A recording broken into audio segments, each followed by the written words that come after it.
I was at school thinking that awakened people were very weak in this era, and that was because the world was too peaceful. Some students who were just a little stronger used that to intimidate the others and steal their money. I didn't remember who this bully was, but his arrogance was so big that he didn't even respect the teachers. The bully got annoyed when I got in his way and shoved me. Later, the teacher said she had high expectations for me.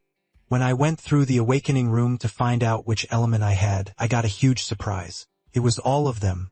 And every time I level up an element, I get a new random class. That was ridiculous. The infinite awakening power. But my starting points were all at 0. I needed to choose my first class carefully. So when I left the room, the other students accused me of taking too long inside. Teacher Huang was excited, so I killed the mood and told her my class was Core Warrior, an awful class. I expected to be mocked by him and told that I should accept failure, but the teacher had a heart even bigger than her boobs. She said effort is more important. The bully from earlier showed up again and said in front of everyone that this speech was fake. He said the teacher should know better because she has mediocre talent, and that's why she is just a teacher. For the first time I was furious, but the teacher accepted being insulted in front of everyone. The student explained that your class level will decide the rest of your life, and the weak with bad talents are just trash. When he said she could do well in life if she did favors for someone powerful like him, I gave up just watching and crushed the cup in the bully's hand. Maybe this soda will cool this idiot's head, I said out loud. Hong Kong Sheng was a natural talent who didn't even need to use the awakening room. He attacked me without caring about my life. Not even the teacher could save me in time, but I kept my cool and blocked the attack using a blocking skill. The bully's face changed in seconds. The attack was completely reflected, and his arm was destroyed. Chongqing was thrown meters backward. It was a crushing defeat. How is this possible? I didn't even understand what happened here, thought the small-brained bully. Everyone was shocked by the scene. The weak boy Bai Yi now looked like a completely different person. His power and confidence were visible. The teacher was the most shocked person there. She saw it happen and knew that the exclusive ability of the warrior class material perception is elite level. It blocks 100% of incoming damage and reflects it back to the enemy in 0.09 seconds. Not even elite warriors fully master that. The hidden truth that nobody knows is darker than anyone could imagine. The truth is that Bai Yi had gone back 20 years into the past. Bai Yi is not a child. He is a man who lived every second of the last 10 years leading the strongest awakened team in the world, the Divine Squad. His mission is to eradicate demonic layers in the name of the highest authority known as God. This is the 100th high-level layer the Divine Squad faces. Among the members of the Divine Squad is He Li, the Lightning Assassin. This mission, classified as a rank L purification, the maximum difficulty level, makes her presence crucial for victory. The team also includes Han Xiaolin, the Cloud Mage. Despite the extreme difficulty, Bai Yi, the leader, believes that after this mission, he can finally take a vacation. The group support is Lucian, the Star Maestro, whose ability allows him to amplify gravity up to 100 times, enhancing attacks. Bai Yi himself, known as the Sacred Swordsman, uses his ability, the annihilation of 10 domains. It's no wonder he leads such a powerful team. Together, they complete another mission, eliminating the SSS-ranked Demon King, Belphegor. Han Xiaolin comments that the mission ended too quickly and that he would have liked to have enjoyed it more. Lucian observes that being a top priority mission that required the entire team, didn't it seem dangerously easy? Bai Yi replies that the information indicated the Demon King was special, possessing 5 elements and a secret ability. Hilu approaches Bai Yi and asks if they will really take a vacation. She expresses a desire to go on a date with him, but Bai Yi replies that everyone will go together to their usual spot to celebrate. Hilu laments that her technique didn't work again. Next, Bailey mentions that one of his colleagues did not show up for the mission. Lucian explains that the absent member had said he would take care of the remains, but did not appear during the fight. Hilo complains that this always happens and that the captain should be stricter about absences. At that moment, someone stealthily appears at the location and activates a purification mission. The individual attacks the group and Han Xiaolin is the first to be hit. The entire team is in shock. Bai Yi tries to react but realizes he cannot move his body. The adversary reveals that throughout the previous month, Bailey's coffee had been laced with paralyzing agents. Then he uses his ability, the Forbidden Tomb, stating that to eliminate the strongest member of the group, he needed to ensure everything was perfect. The adversary who in the past pretended to be an ally of the team now declares that it is God's will for them to be eliminated. Next, The other members of the Divine Squad are eliminated before Bai Yi's eyes. Furious, the leader asks why his former ally is doing this and what kind of deity would order such an act. The adversary replies that his old captain remains naive and attacks Bai Yi, saying that his god needs no reasons. Bai Yi retorts that they had been together for over 10 years and that he considered him practically family. The adversary claims that Bai Yi still hasn't understood anything. He reveals that on the day they met, God was already moving the pieces and that the entire team was nothing more than pawns. That's why he pretended to be everyone's friend, just to gain their trust and catch them off guard. With that, the adversary confirms that all members of the group have been eliminated and his mission is complete. After being hit squarely, Bai Yi wakes up in a strange place. There, he encounters a mysterious being whom he recognizes as Belphegor. However, Bai Yi questions this as the Demon King should be dead.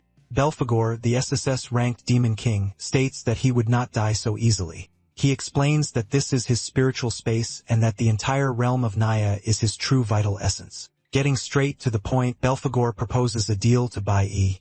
He reveals that his special ability, Return of Life, allows him to send someone to the past, granting them the chance to correct mistakes. Then he asks, wouldn't Bai Yi like to do that? Bai Yi, the team leader, thinks of his companions and recalls the good times they spent together. He concludes that all of this was taken from him by a traitor, and now he desires revenge. Thus, Bai Yi declares that he will eliminate the traitor and all the gods he claims to serve. Belphegor accepts Bai Yi's answer, asking him to consider it a welcome gift. However, Bai Yi, not being naive, asks what the price of this deal is. The Demon King merely smiles at the question. Next, Bai Yi wakes up. He has returned to the year 2105 in the Holy Kingdom of He, a vassal state of Zhang. Bai Yi realizes that he has indeed gone back in time as he is in elementary school. Furthermore, at this time, he had not yet awakened his powers, being just a child. The elementary school teacher reprimanded Bai Yi, noting that he, always sloppy, was now sleeping during her explanation. As punishment, she put him in detention. Bai Yi was still in shock, stunned by the reality of having traveled back in time. He saw faces he hadn't seen in over 20 years, and the situation seemed completely surreal. Despite everything, the class continued, led by teacher Huang. She explained that in that world, there were 5 types of elemental powers: lightning, flower, cloud, core, and stellar. However, each individual could only manifest one of these elements in their body. The teacher demonstrated that her own power came from the rarest element, cloud. Depending on how the element fused with an individual's body, powers were divided into 3 categories: combat, utility, and special. When the 5 elements were combined, they became even more powerful, as exemplified by the school's strongest guild. The teacher stated that her students stood out among billions of people for being potential awakeners, and for that reason they were flattered since childhood. However, she warned that the real challenge began that day, as there were about 100 other classes of students with the same potential as them. Classes were divided into 4 qualities: dust, firefly, abyss, and celestial light, and each of them would have only one chance to awaken their class. That afternoon, at the moment of definition, the result of this process would determine each person's place in the world. As soon as the class ended, she announced that it was her class's turn to go through the awakening process. She advised them to remain calm to avoid getting hurt. For his part, Bai Yi reflected that there were 2 known ways to awaken. The first was natural awakening, as had happened with Hong Chongqing. Generally, it happened to people with excellent constitution and talent. At some point of extreme emotion, the awakening occurred on its own. The second was through the awakening space room, a product of the intelligence of countless scientists. Inside, a person's adrenaline and emotions were intensified to the maximum. This induced awakening among potential candidates. However, each person could only awaken once, and the result was always random. Therefore, changing classes was also seen as the only chance to change one's destiny. After some students went through the process, it was Bai Yi's turn. He had before him the opportunity to select any quality, element, or profession, including the rarest and most special ones. Bai Yi recalled the gift the Demon King had granted him. Now he understood. It was the power of infinite awakening. The system warned that after choosing the initial profession, all elemental bars would be reset, requiring a cautious decision. After making his choice, Bai Yi finally left the room. So he was humiliated by the bully and got angry when even the teacher with incredible proportions was humiliated too. He just defended himself against the senior student's attack. With just his defense, he dealt so much damage to the bully. To everyone's surprise, Bai Yi revealed that he chose the core warrior profession because it already came with an initial sword of good attributes. After getting up, Hong Chongqing claimed that the boy had only been lucky, but guaranteed that it wouldn't happen again. Because unlike the brat, he possessed a truly powerful class, which placed him on a superior level. Observing all of this, teacher Huang thought that what she had seen was not mere luck. After all, she had witnessed with her own eyes her student blocking the blow at the exact moment he was about to be hit. And then he retaliated the attack with precision, something that even she, as a teacher, wouldn't be able to do. Furthermore, there was the fact that her student had awakened just a few minutes ago. Someone with little combat experience shouldn't be capable of such a feat, so she wondered how Bai Yi had managed it. Back in the fight, Hong Chongqing declared that the boy should bear the consequences of his actions and that he would teach him his place in the world. In turn, Bai Yi thought that choosing the weakest class was a mistake for those who didn't possess the knowledge he had, which was why the others were shocked. But since he came from the future, he knew very well the attributes and qualities of all classes, including the one he had chosen. Some students questioned if the fight would actually happen, as using powers to duel at school was strictly forbidden. They believed that Hong Chongqing acted with such arrogance only because he was the son of an influential government figure and the school principal's nephew. On the other hand, Bai Yi was seen as a nobody, and many imagined that he might even be expelled. The teacher, aware of the situation, tried to appease the spirits and calm the students. However, the bully had no intention of letting things go. He declared that even if Bai Yi knelt and begged for forgiveness, he would not stop punishing him. Meanwhile, Bai Yi pondered that the difference between the qualities of the classes lay in the attribute bonuses, which were entirely distinct. In dust quality, the bonus was 100%, which meant that the values remained unchanged. The same profession in firefly quality received 150. In abyss quality, the percentage was 200%. At the moment of awakening, abyss-level professions already possessed double the attributes of dust-level ones. This disparity in power he knew was an insurmountable chasm. Knowing this, the nerdy student thought that Bai Yi was in trouble, as he was clearly inferior to the bully. He wondered why Bai Yi had decided to confront someone so superior to his newly awakened abilities. The student reflected that the society they lived in was full of people who stepped on others whenever they could. Thus, the way to survive this was by swallowing one's pride. For him, only those who knew how to yield could resist. Confronting head-on was the most foolish choice, as it only led the individual to be even more humiliated. Back to the fight, the teacher imagined that there was no way Bai Yi could emerge unscathed. Although he had managed to block the first attack, now the opponent was applying much more force. Counting on a guaranteed victory, Hong Chongqing stated that the boy would have no way to dodge. However, Bai Yi claimed he had no intention of dodging. He used an ability called Ghost Step. In this way, the opponent passed through Bai Yi without even touching him. Not only that, but Hong Chongqing ended up injuring himself with his own knife. Even so, he blamed the protagonist, claiming that trash like Bai Yi could not win. All the other students were confused. Even Bai Yi's teacher couldn't explain what had just happened. The class representative, Chi Yin, who was also nearby, noticed that Bai Yi activated the warrior's impulse ability at the exact moment the opponent attacked. Soon after, he used the ghost ability to avoid being hit. Furthermore, with a single blow, he ended the fight and emerged unscathed. Chi Yin concluded that Bai Yi, in addition to completely mastering his class's abilities, also managed to apply them perfectly in real combat.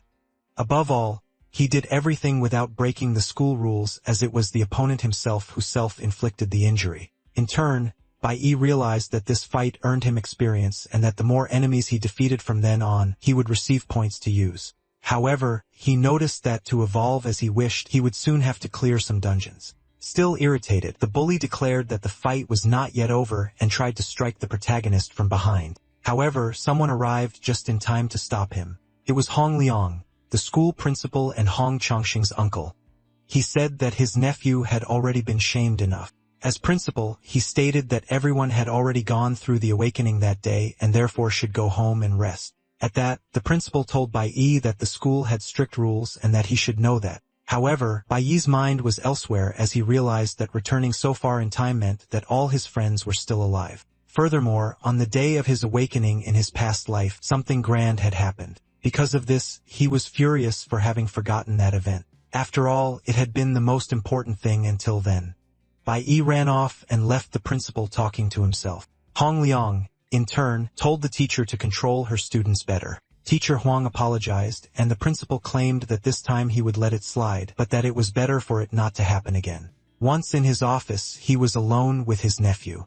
Hong Chongqing claimed that that brat was lucky, otherwise he would never have lost. However, his uncle disagreed with that statement. He claimed that the instant Hong Chongqing approached the boy, the latter activated an advanced ability called Ghost Step. Furthermore, in a fraction of a second, the boy aimed at the most fragile point of Hong Chongqing's body and completely broke his defense.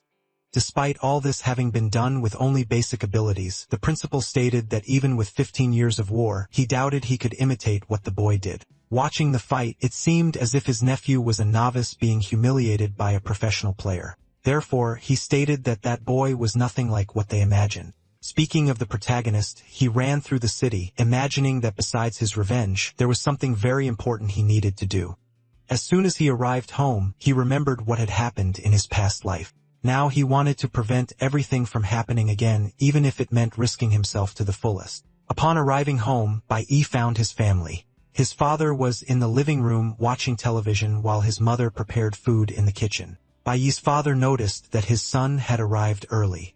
However, Bai Yi completely ignored him, focused only on his mother. He felt a deep emotion seeing her alive, as it had been a long time since the last time. As he approached his mother, she communicated through sign language that she had prepared Bai Yi's favorite spicy noodles. However, the protagonist expressed a desire to eat fish. His mother said the meal was already ready, and asked if he couldn't leave the fish for the next day. Bai Yi insisted, claiming he was very hungry. Then his mother said she would go out to buy the fish. Bai Yi tried to go with her, but his father intervened, saying she could go alone. He questioned what was wrong with Bai Yi, who was returning home without even greeting his father.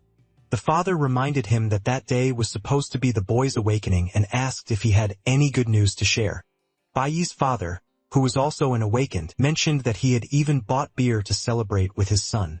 Bai Yi, however, explained that he had not awakened as there hadn't been enough time for all students to go through the process. Annoyed, his father asked why he had returned so early. He claimed that the son of the Great Lay had awakened a Firefly class and, like his father, had become useless. But as his son, Bai Yi should, at the very least, awaken an Abyss class as it had been with him in his time. The father added that he worked hard to support the family, and the least the boy should do in return was awaken something good. Then he asked once again what Bai profession was. The protagonist insisted that he had not awakened. This, however, angered his father even more, and he broke a beer bottle over the boy's head. With his powers, the father was able to see his son's awakening and realized that Bai Yi had awakened a dust class, one of the lowest. Furious, the old man asked what the boy had been doing at school to awaken something so inferior.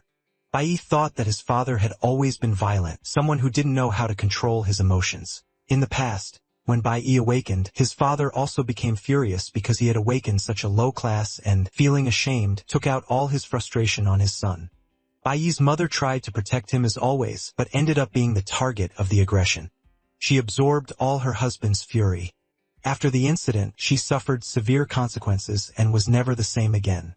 Bai carried the guilt for a long time, as on that day, he couldn't do anything to help his mother. But now he thought he had an opportunity to do things differently.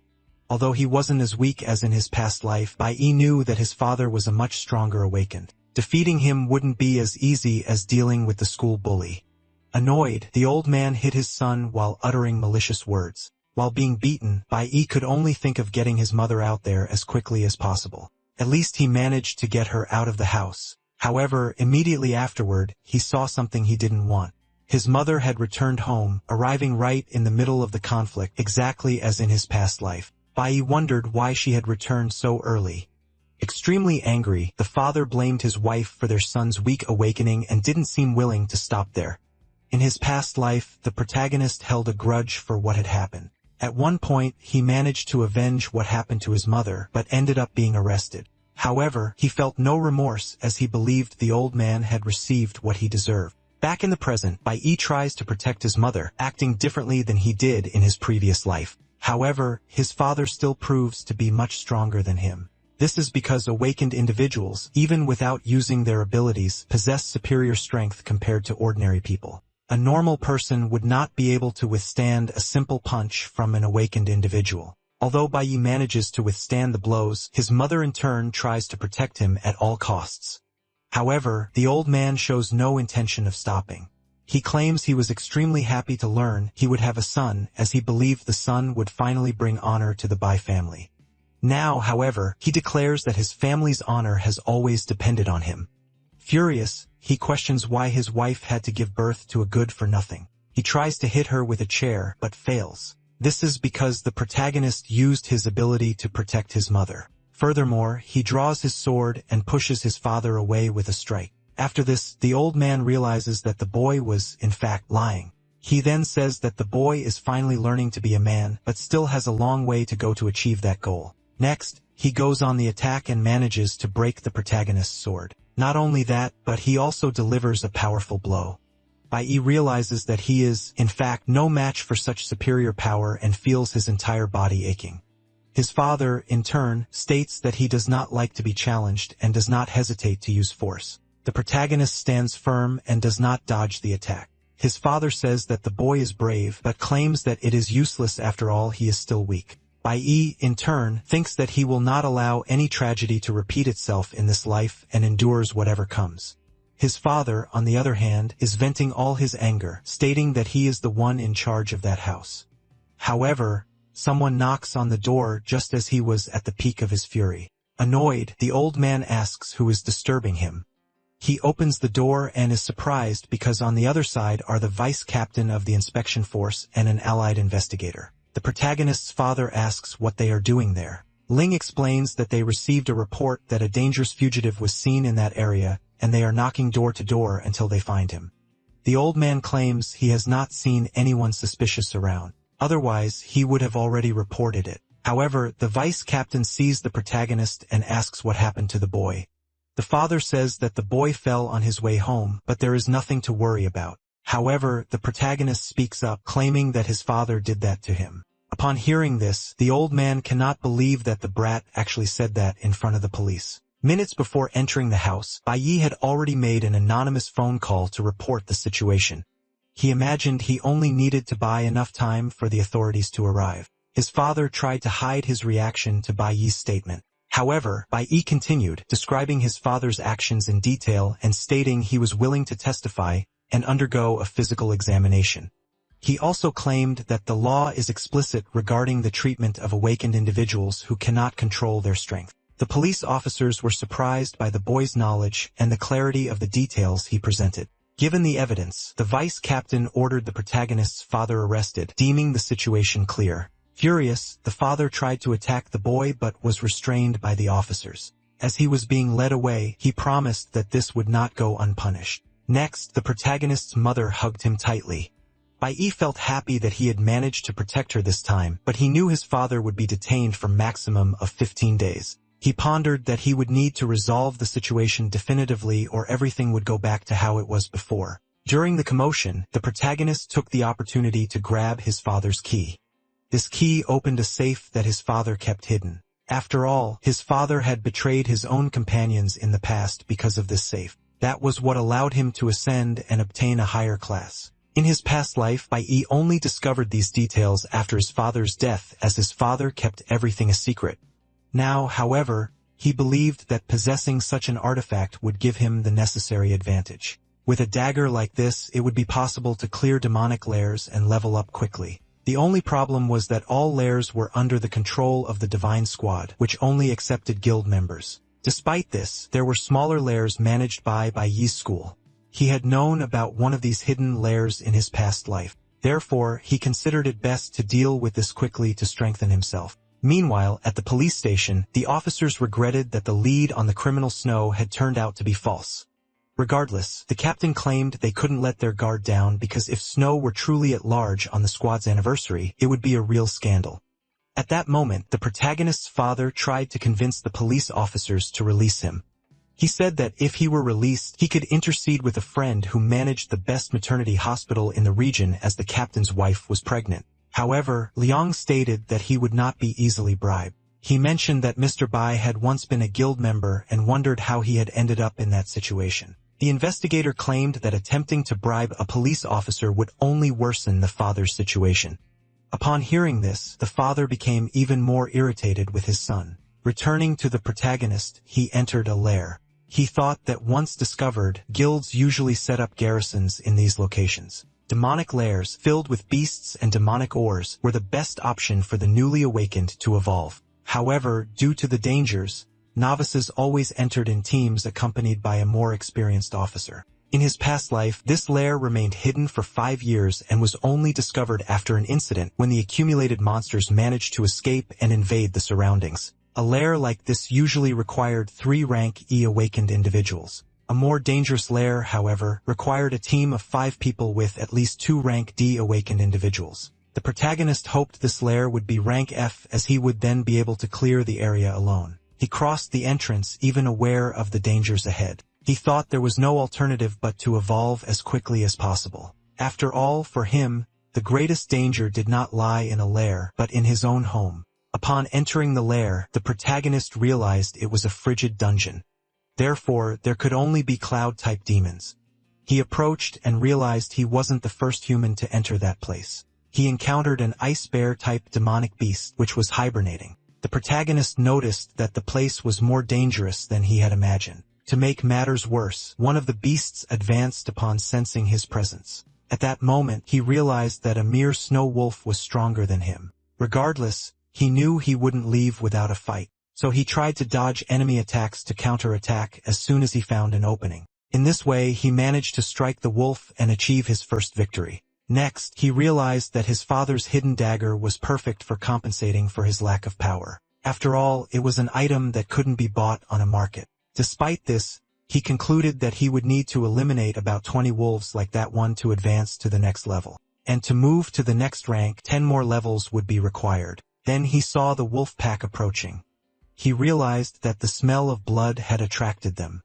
Regardless, this was the group he needed to complete his task, so he wouldn't run now. The protagonist finds himself surrounded by wolves. Instead of retreating, he takes the initiative and goes on the offensive. He uses his agility to perform quick dodges and counterattacks with equal speed. His speed is so great that the wolves are unable to keep up with him. In a short time, he defeats his enemies. Finally, only the Wolf King remains, who is also defeated in a matter of seconds. With this victory, the protagonist ascends directly to rank D. However, he feels a deep exhaustion as his stamina is no longer what it once was. Furthermore, the protagonist considers that a dimensional backpack would be extremely useful because without it, many valuable items would have to be left behind. Most demonic lairs are monopolized by guild squads, which makes evolving outside of them a considerable challenge for the awakened. For many, joining a squad becomes the only viable alternative. Schools for the awakened are managed by guild squads and function as a rigorous selection process. Most students dream of being selected. However, being expelled from a squad implies the impossibility of evolving again, as happened with the protagonist's father who remained stagnant at rank C after his expulsion. Bai realizes that the cold is intensifying and that he is expending an excessive amount of energy. He decides then to speed up the process. He lures the wolves out of the cave. At the same time, he knocks down some nearby trees using the environment to his advantage. However, by performing this maneuver, he inadvertently attracts the attention of a larger monster. A group of cloud serpents appears and manages to surround him.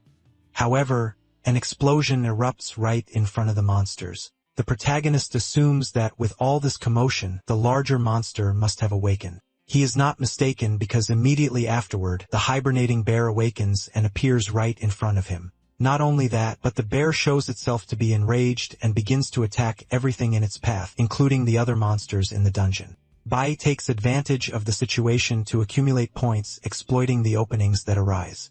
The protagonist observes that although they are strong, these beasts lack great intelligence. The bear, in turn, saved him considerable work by drawing attention to itself. Thus, Bai takes the opportunity to deliver only the final blow to the creatures. However, even with the bear's help, the task still proves exhausting for him. He decides, therefore, to speed up the process. He realizes that with such destruction, the area is considerably shaken. Therefore, he waits for as many monsters as possible to approach and then breaks the ice floor. Upon observing the scenario carefully, Bai noticed that he was on an ice bridge. Therefore, by destroying it, he not only secured some eliminations, but also created a strategic distance between himself and the monsters. Despite having defeated most of the monsters, one still remains. For this reason, he reserved his remaining energy to face the final boss. After all, every lair has a boss confrontation, and this one would be no different. However, the protagonist knows that in this location, there is a monster even more dangerous than the bear. He imagines, however, that such a monster should have already manifested after so much commotion. In any case, he is now facing the bear. However, before he could act, Bai sees more ice approaching and realizes he was not mistaken. The monster was not hibernating. It was merely waiting for the most opportune moment to attack. It froze the bear and cornered the protagonist in a trap. Upon realizing the situation, Bai tries to escape. However, his foot is frozen, preventing his escape. He can no longer cross as the bridge has been destroyed. Thus, he realizes that he has fallen perfectly into the enemy's trap. And despite the lair being low level, the location is inhabited by an intelligent boss. Subsequently, he encounters the demonic sorcerer and his minions, the snow monkeys. Bai definitely did not expect such a turn of events, as he was placed in an extremely difficult situation to escape. Surrounded by the demonic wizard and his minions, the protagonist was in a critical situation. Frozen, Bai could not move and his body was rapidly losing energy. At that moment, the wizard ordered one of his monkeys to attack. Bai remained completely still as there wasn't much he could do. Then, he was attacked by the monkey. However, Bai used the attack to his advantage. The monkey's blow broke the ice that held him. Although he used his powers to protect himself, he still emerged wounded as he wasn't at 100% of his energy. In any case, Bai realized that it would take some time for the wizard to conjure another powerful spell. Therefore, he concluded that he should defeat him before that happened. However, the already precarious situation worsened with the appearance of a bear. The protagonist thought that if it was already difficult before, with the help of reinforcements, the enemy had become even stronger. Furthermore, Bai's vigor was extremely low. All of this combined drastically reduced his chances of victory. Even so, he continued fighting. But he realized that he wouldn't last much longer as his strength was depleting. He dodged attacks as best he could. However, the environment was so cold that a large part of his energy dissipated just to keep his body warm. To make matters worse, the wizard kept attacking and summoned an ice storm. Bai noticed that the wizard's cooldown time was faster than he had imagined. In his past life, he had faced all kinds of situations, and through these repeated challenges, he had developed a keen perception for recognizing opportunities. But now, Bai realized he only had two options: stay and continue fighting to his limit, which wasn't very viable as the chances of victory were practically zero, or flee while he still could. Given this, the protagonist ran towards the abyss. Before falling, he ended up being frozen. Even the wizard was surprised to see that. Bai's plans involved using the ice to cushion the impact of his fall. And with that, he went straight to the bottom of the abyss. Meanwhile, at home, Bai's mother thought he was sleeping in, but she was surprised to find her son's bed empty. The protagonist had left a note saying he had gone to a friend's house. However, his mother knew him well and thought that if it were true, Bai wouldn't need to leave a note as he could have spoken to her directly. She realized that ever since he had arrived home the day before, he seemed like a different person. Therefore, she wondered what had happened to her son. Returning to the protagonist, he thought that when the ice bridge broke, nearly 100 demonic beasts fell with it. At that time, he had only leveled up 3 times, which meant that about half of the beasts died, while the other half were still alive even after the fall. Thinking there would be a river at the bottom of the cliff, he decided to take a risk and therefore jumped. However, even though he survived, he still took damage and thought he might have pushed himself to his limit. As the protagonist felt on the verge of defeat, something unexpected emerged to worsen his situation. A saber-toothed tiger known as Lord Glacial found him. In that instant, Bai recalled the past, the moments of camaraderie with his friends, moments he had left behind when he returned and started from scratch. The only advantage of that choice was being able to see his mother again. However, this fragile reality was about to crumble. If he perished now, his father would return home, leaving his mother completely vulnerable. Furthermore, Bai would not achieve his revenge against the traitor who annihilated his team. He refused to succumb in that way. He needed to act even if it meant overcoming his own limits. With determination, he grabbed one of the tiger's fangs, swearing to himself that he would not allow history to repeat itself. Bai gathered all his strength and with a precise blow, defeated the tiger. In this way he managed to get up. However, that was a tiger's den, and soon the others emerged ready for battle. However, the protagonist knew that it was in moments of life or death that a class advancement could be awakened. What didn't kill him, in fact, made him stronger. Although he was surrounded by powerful enemies, the protagonist was filled with adrenaline. He realized that the acquired bonus was not enough to level up, but in return, he had gained a new ability. It was time then to test this power in practice as the first target was right in front of him. Bai wasted no time and executed the move called Sanctuary. All the surrounding creatures felt the pressure of his strength. With a single attack, he managed to take down several monsters, and consequently his attributes increased. In this way, he felt more prepared to return to the boss and clear the dungeon. The monsters now became significantly weaker as Bai was at rank 8, and even the cold no longer bothered him. His Sanctuary move absorbed all enemy attacks and returned them at once to the attackers, but it was a resource that could not be used constantly. In any case, Bai had recovered his vigor. Reflecting, he barely knew how long he had been in there, and thought it best to return home soon. At the top of the hill, the boss rested. He had a cabin he used as a refuge along with his allies. However, his tranquility was abruptly interrupted as the protagonist appeared and declared he was there to settle his scores. At the protagonist's house, his mother was worried, not knowing where her son had gone and fearing that something bad might have happened. Meanwhile, Bai had just invaded the boss's cabin. He threw the bear at the enemy's dwelling, destroying a considerable portion of it. Upon encountering the boss again, Bai immediately showed that he was not to be trifled with. The enemy, however, was unfazed and ordered his servants to attack Bai. This time, Bai was visibly stronger. He not only defended himself but also attacked and eliminated the enemies with ease. Annoyed, the sorcerer launched an ice storm at him. However, unlike the first time, Bai was immune to the attack and was not frozen. Realizing the ineffectiveness of his magic, the sorcerer resorted to other measures, summoning more monkey minions. However, Bai was determined to defeat him as he knew this victory would allow him to reach rank D. Attacking with greater intensity, he managed to hit the hand the enemy used to cast spells, preventing the mage from continuing his magic. With the mage vulnerable, Bai attacked to eliminate him once and for all. In this way, he gained a lot of experience and advanced to rank D. Furthermore, he noticed that he had accumulated enough cloud elemental energy to earn a bonus. This meant he had acquired a new red class profession, being able to switch between them at any time. He also obtained good items from the monsters and gained more space in his inventory. Even after defeating the dungeon boss, Bai decided not to leave before eliminating all remaining monsters. He took the opportunity to test his new ability before leaving the cave. Sometime later, Bai's mother was still worried at home until he finally returned. She was already believing that something bad had happened, but Bai entered, apologized for the delay, and showed that he was fine. Immediately, his mother hugged him. To console her, Bai said he had a proposal and asked her to listen to what he had to say. As soon as he reunited with his mother, Bai suggested they move to a better place. He had collected valuable items in the dungeon and knew he could get a considerable sum by selling them. Bai presented one of the stones to a buyer. The buyer appreciated the item but considered Bai's initial price quite high, arguing that a stone of that type wasn't worth so much.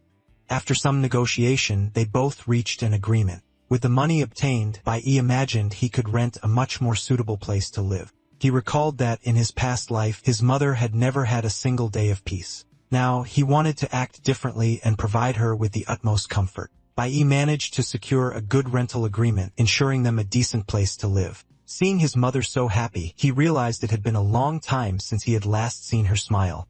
With the housing issue resolved, Bai decided to focus on strengthening himself. He knew that his father, even incarcerated, still posed a threat. He needed to resolve this issue before embarking on a new journey. He managed to craft a bracelet with a magical stone, believing it would help him fulfill his purpose. Far from there, a group of adventurers entered a dungeon. One of the members praised the leader's performance. The leader's sister offered him water and suggested a break. However, the leader refused, stating that they needed to go to the demonic lair to train while there was still time. The leader named Ding Ding believed that no one would surpass him in the simulated combat test as he considered himself a true genius. Meanwhile, a woman analyzed the list of awakened novices. She noticed that none of them had reached the gold level class that year. Consequently, she concluded that there would be nothing exciting during the simulation. Back to Bai Yi. He woke up in his new apartment and found breakfast prepared by his mother. Bai Yi asked why his mother hadn't woken him up. She replied that she hadn't had the heart to wake him as he seemed very tired. She added that occasionally being late for the sake of sleep and food wouldn't hurt. Bai Yi himself realized that indeed it had been a long time since he had slept or eaten so well. His mother asked if he needed any new books or toys. Bai Yi questioned why his mother wanted to give him a gift for no apparent reason. His mother explained that it wasn't without reason as his birthday was approaching. At that moment, Bai Yi remembered his birthday. He had forgotten the date because he hadn't celebrated it for so long. While eating, he reflected on the matter. However, he concluded that he didn't need presents as he already possessed everything he desired. His only true goal was to achieve his long-desired revenge. After the weekend, the students returned to school. The teacher announced that it was time to train for the simulated combat. He added that as the school was subordinate to the Divine Guild, they would be under constant observation. The simulated combat was the first stage where everyone presented themselves after awakening, functioning as the final assessment of elementary school and would be broadcast live. Furthermore, whoever excelled would have the chance to participate in the training journey alongside advanced high school students. This journey represented the fastest way to get closer to the Divine Guild. The school gathered the best elementary and high school students to travel to the sacred country where the Divine Guild's headquarters were located. Upon hearing this, Bai Yi recalled that it was in that place he had met his old master. However, it was also the place where the traitor had been born.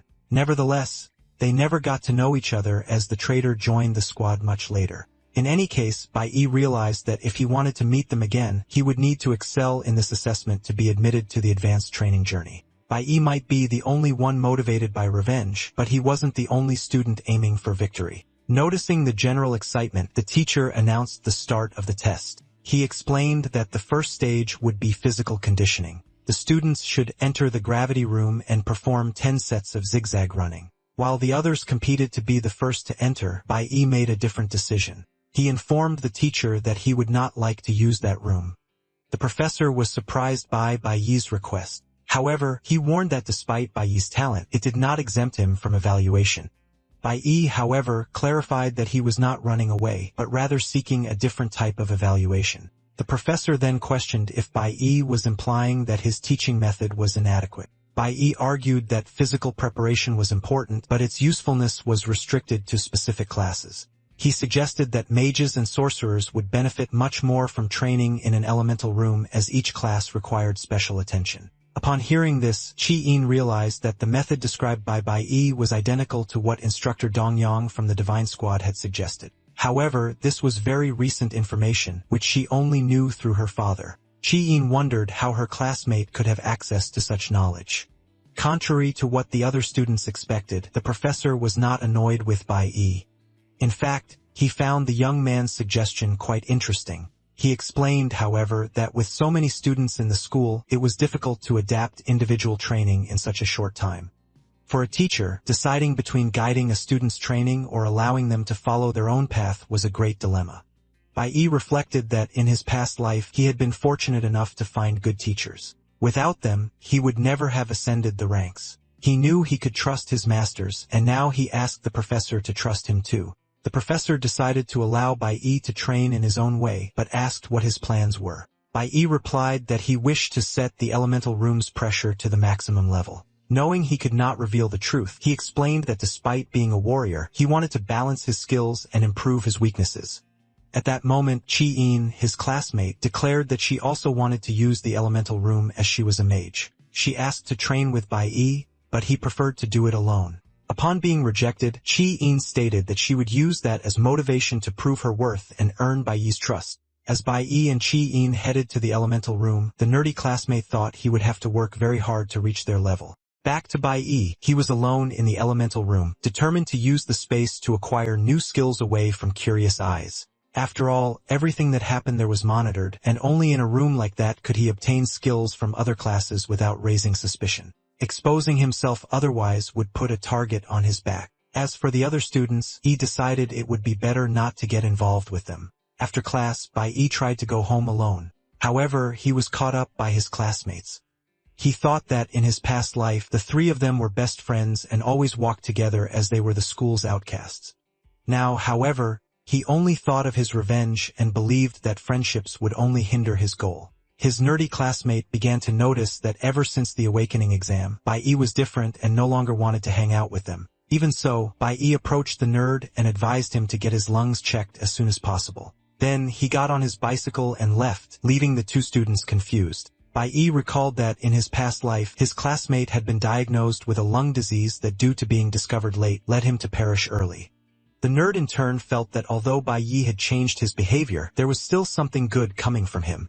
The scene shifts to the sacred realm, specifically to a novice training ground. One of the veterans comments that he heard a new recruit from the Divine Squad has been showing remarkable performance. Facing the recruit, he asks if it's true that the young man broke all records. The recruit, who is actually the protagonist's enemy, replies that Lord Dongyang is exaggerating as he is only there to formally introduce himself. Turning to Bai, he asks his mother to avoid going out at night, explaining that from now on, he will do the shopping on his way back home, so she doesn't have to worry. Bai reflects that he needs to ensure his mother's safety in a stable environment as quickly as possible because he knows what is about to happen.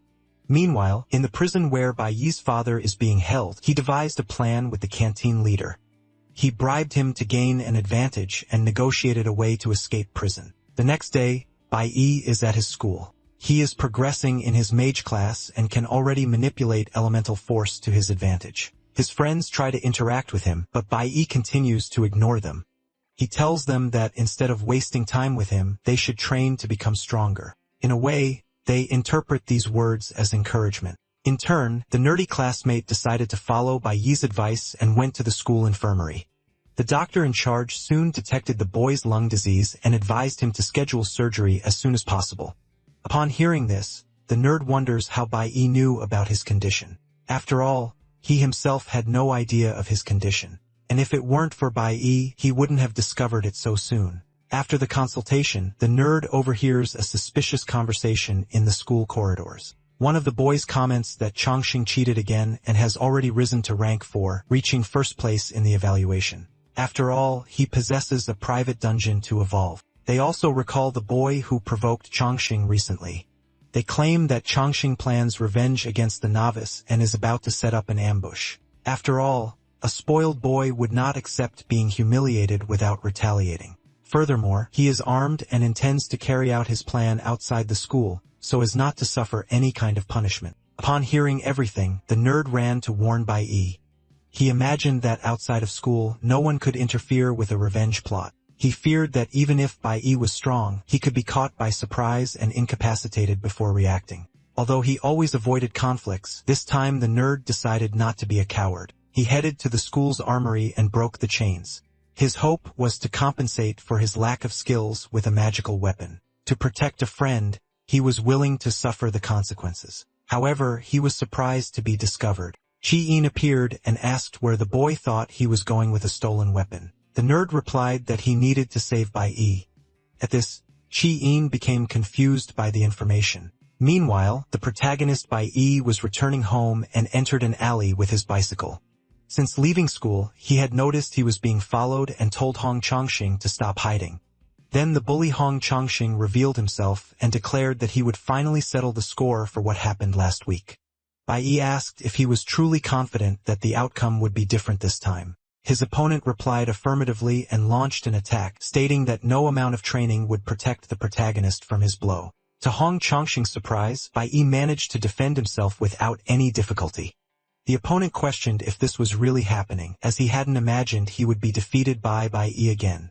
In turn, Bai replied that his opponent hadn't been the only one to grow stronger. Bai thought there was something Hong Chongqing hadn't noticed the first time they fought. But at that moment, Hong Chongqing finally understood that Bai was far above his level and he would never be able to catch up. Hong Chongqing, still in shock, asked Bai how he had managed to level up so quickly. He himself had trained intensely outside of school, dedicating himself to the fullest. And even so, he had barely achieved the expected results. Therefore, he couldn't understand how a boy without the same resources could have progressed more than him. In response, Bai stated that the spoiled boy didn't know the true meaning of effort and questioned if he had ever died in his life.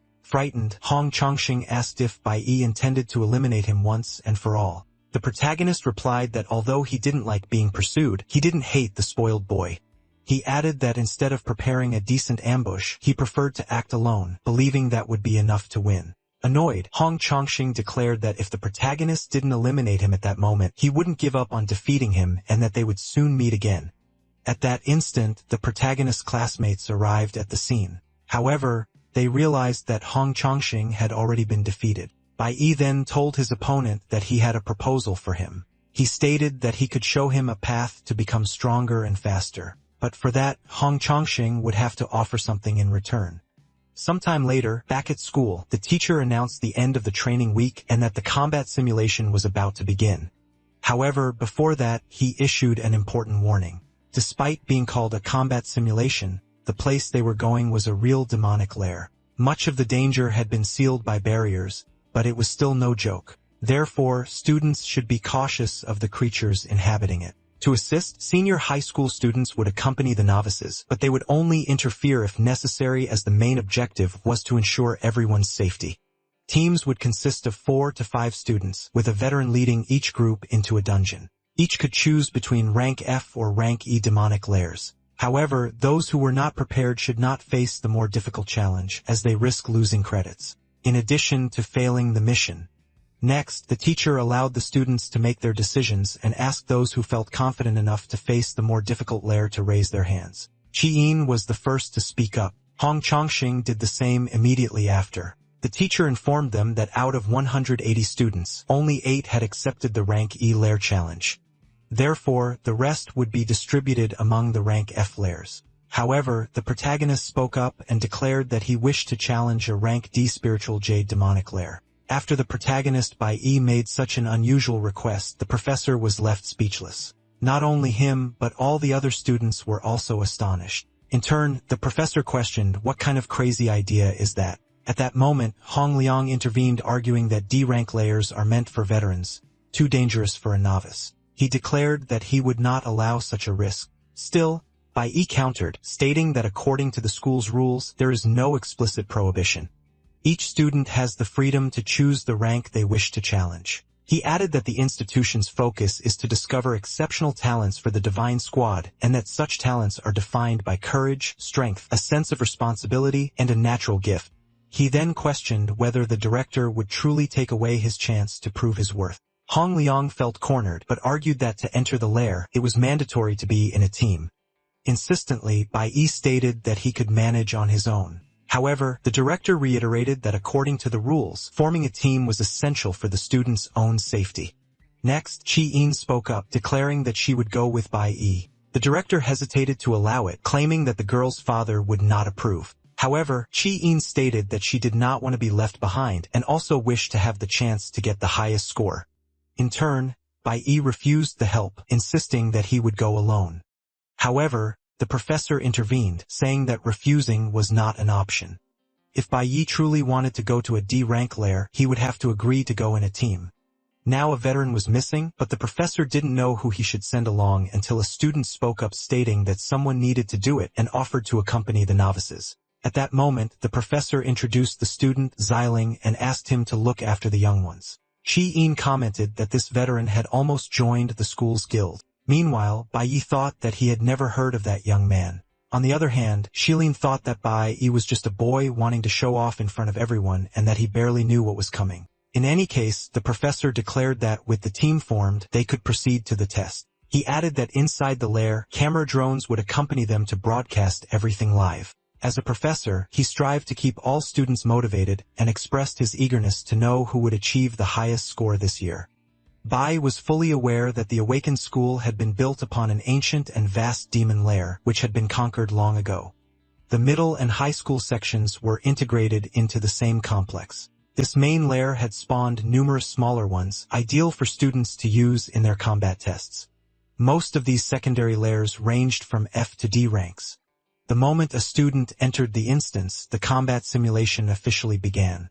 However, all the action was broadcast live and every moment was recorded. For this reason, Bai Yi pondered that he needed to be cautious not to expose all his abilities in front of strangers. In any case, the spiritual jade demon lair was his main target. Once inside the lair, Xiling stated that he would protect the others as he had faced a place like that before. Qin asked if the monsters in that place were truly strong. Xiling replied yes, but pointed out that the school had sealed off the most dangerous monsters, making the emergence of something truly threatening, like a boss, unlikely. However, he warned Qin not to underestimate the other monsters because even with the most dangerous ones sealed, those that remained were considerably powerful. Xiling claimed that as a veteran, it was his duty to protect the novices and, therefore, he would help them earn some student credits. Next, Xiling noticed the protagonist advancing alone without waiting for him. He warned that if Bai Yi continued like that, he would end up attracting monsters. In turn, the protagonist declared that he was fed up with so much talk. He added that he didn't need help and asked Xiling not to get in his way. Xiling was dumbfounded by such audacity.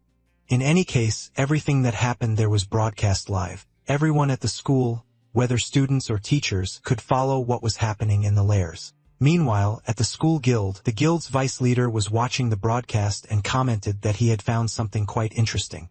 He explained that this year, there was a freshman who had deliberately chosen a D-rank lair. His boss asked what class that student belonged to. The vice leader replied that the boy belonged to the Green Warrior class, considered the most useless of all, and expressed a desire to follow him to discover the source of such confidence. Meanwhile, one of the students was terrified. He was terrified because he was in the F-rank dungeon, the weakest in the school. His teammate reminded him that as a caster, he should stay in the back offering support and that there was no need for so much tension. Then the student asked how an F-rank dungeon considered weak could be so frightening. Little did he know that elsewhere, the students in the E-rank dungeon were facing much greater difficulties. A group had just been ambushed and was being tended to by a healer. In this scenario, Hong Chongqing spoke up, stating that he would fight alone if necessary. After all, his goal was to surpass his rival. Meanwhile, inside the D-rank dungeon, Bai Yi, the protagonist, was facing powerful monsters and defeating them one by one. Impressed, Qin, his teammate, asked how he had managed to do all that by himself. Bai Yi explained that the monsters there were sealed, only able to use half of their strength and therefore were not as powerful as they seemed. Nevertheless, Qin was delighted by the explanation and stated that even with her best efforts, she was still far from reaching him. Bai Yi advised her not to worry about others, but about herself because only then would she truly evolve. Upon hearing this, Qin found him even cooler and promised that she would do her best to catch up to him one day. Unlike her, Xiling did not like this arrogant attitude at all. He stated that both of them were in a D-rank dungeon and warned the protagonist about the dangers, advising him not to boast excessively. He added that the boy had only beginner's luck, but that if he cooperated, he could receive some tips from his senior. For his part, Bai Yi completely ignored the older student and instructed Qin to take care of the monsters on the right while he headed to the left. He proceeded towards his objective, leaving the senior talking to himself. Bai Yi informed his teammate that the monsters on the right seemed weaker and asked if she could handle them alone. He explained that this simulated combat served to test each person's individual skill. So she would have to start acting if she wanted a good grade. Qin understood and said she would do her best. While the two were getting organized, the senior was fuming with rage. He thought that the arrogant boy was just complicating things. The protagonist's performance was observed from afar. The teachers could barely keep up with the other students who were completely engrossed in Bai Yi's feats. By this point, everyone already knew that Bai Yi himself had requested to be sent to an F-rank dungeon. Observers noted that Bai Yi had directed Qin to the opposite side, realizing that the girl, being a flower type, could effectively deal with monsters of the same category. Bai Yi's teacher understood that the young man knew exactly what he was doing and concluded that indeed, he was not boasting without reason. Previously, Bai Yi had noticed that star-type monsters were emerging from the cave on the right. These monsters, besides being low-level, were weak against the flower element, the class representative specialty. Aware of this, he allowed Qin to fight alone as he believed she would be able to defend herself. In a way, he was not mistaken. As a mage, Qin possessed the appropriate skills to face those monsters and therefore was able to defeat them with relative ease. Bai Yi knew that at E rank, mages acquired a basic skill specific to their class. Qin's skill allowed her to use plants to create a poisonous barrier.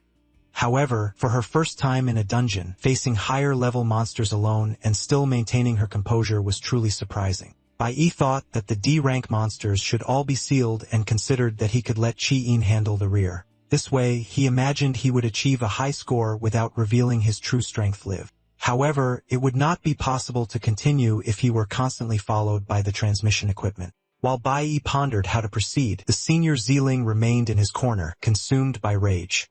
Ziling did not like being ignored and now intended to do something to hinder the protagonist. At that instant, he shot an arrow in Qi Yin's direction. The arrow did not hit the girl, but passed right by her and went into a cave. When questioned by Qi Yin, the senior Shilin claimed he only wanted to grant a buff, but she had dodged.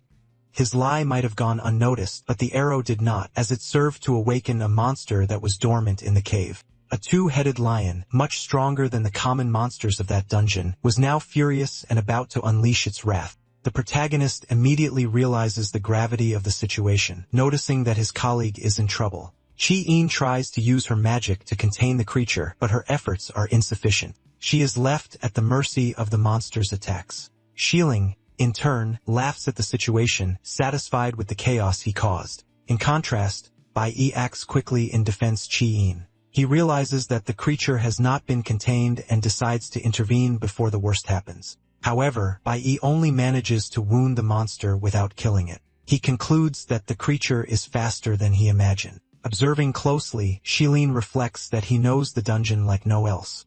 He knew exactly where the two-headed lion was and the dangers it posed. That's why he didn't hesitate to release the monster to disrupt the protagonist's plans. Furthermore, Shilin even strengthened the creature with his own ability. Realizing the abnormality of the situation, Bai Yi considers using his full strength as he sees no other alternative. He then orders Qi Yin to retreat, explaining that she won't be able to help at that moment. The monster, without wasting time, attacks. However, instead of retreating, Qi Yin tries to help with her magic.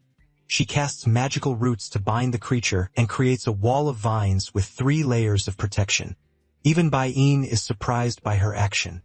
The girl states that although Bai Yin doesn't think it's a good idea, she can help him defeat the monster. Despite the danger, Qi insists on fighting. Upon witnessing this, the veteran thinks that the girl was almost swallowed just now. He wonders what drives her to persist in facing the monster despite the risk. The protagonist himself confesses that he expected Qi Yin to freeze in fear, but he realizes that the girl possesses greater emotional strength than she appears to have. Qi Yin declares that she worked too hard to get there, and will not give up at this point. Qi Yin added that as long as Bai Yi was by her side, she would not die.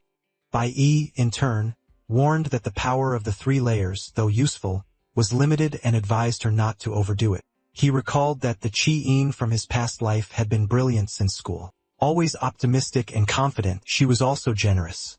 Although she came from a powerful family, she was always kind to everyone, which led her to be elected class representative given the trust she inspired. After that period, Bai Yi lost contact with her, assuming she had led a normal life. Now, however, he felt he could trust Qi Yin. And if no unforeseen events occurred, he might be able to overcome the situation without revealing his true power.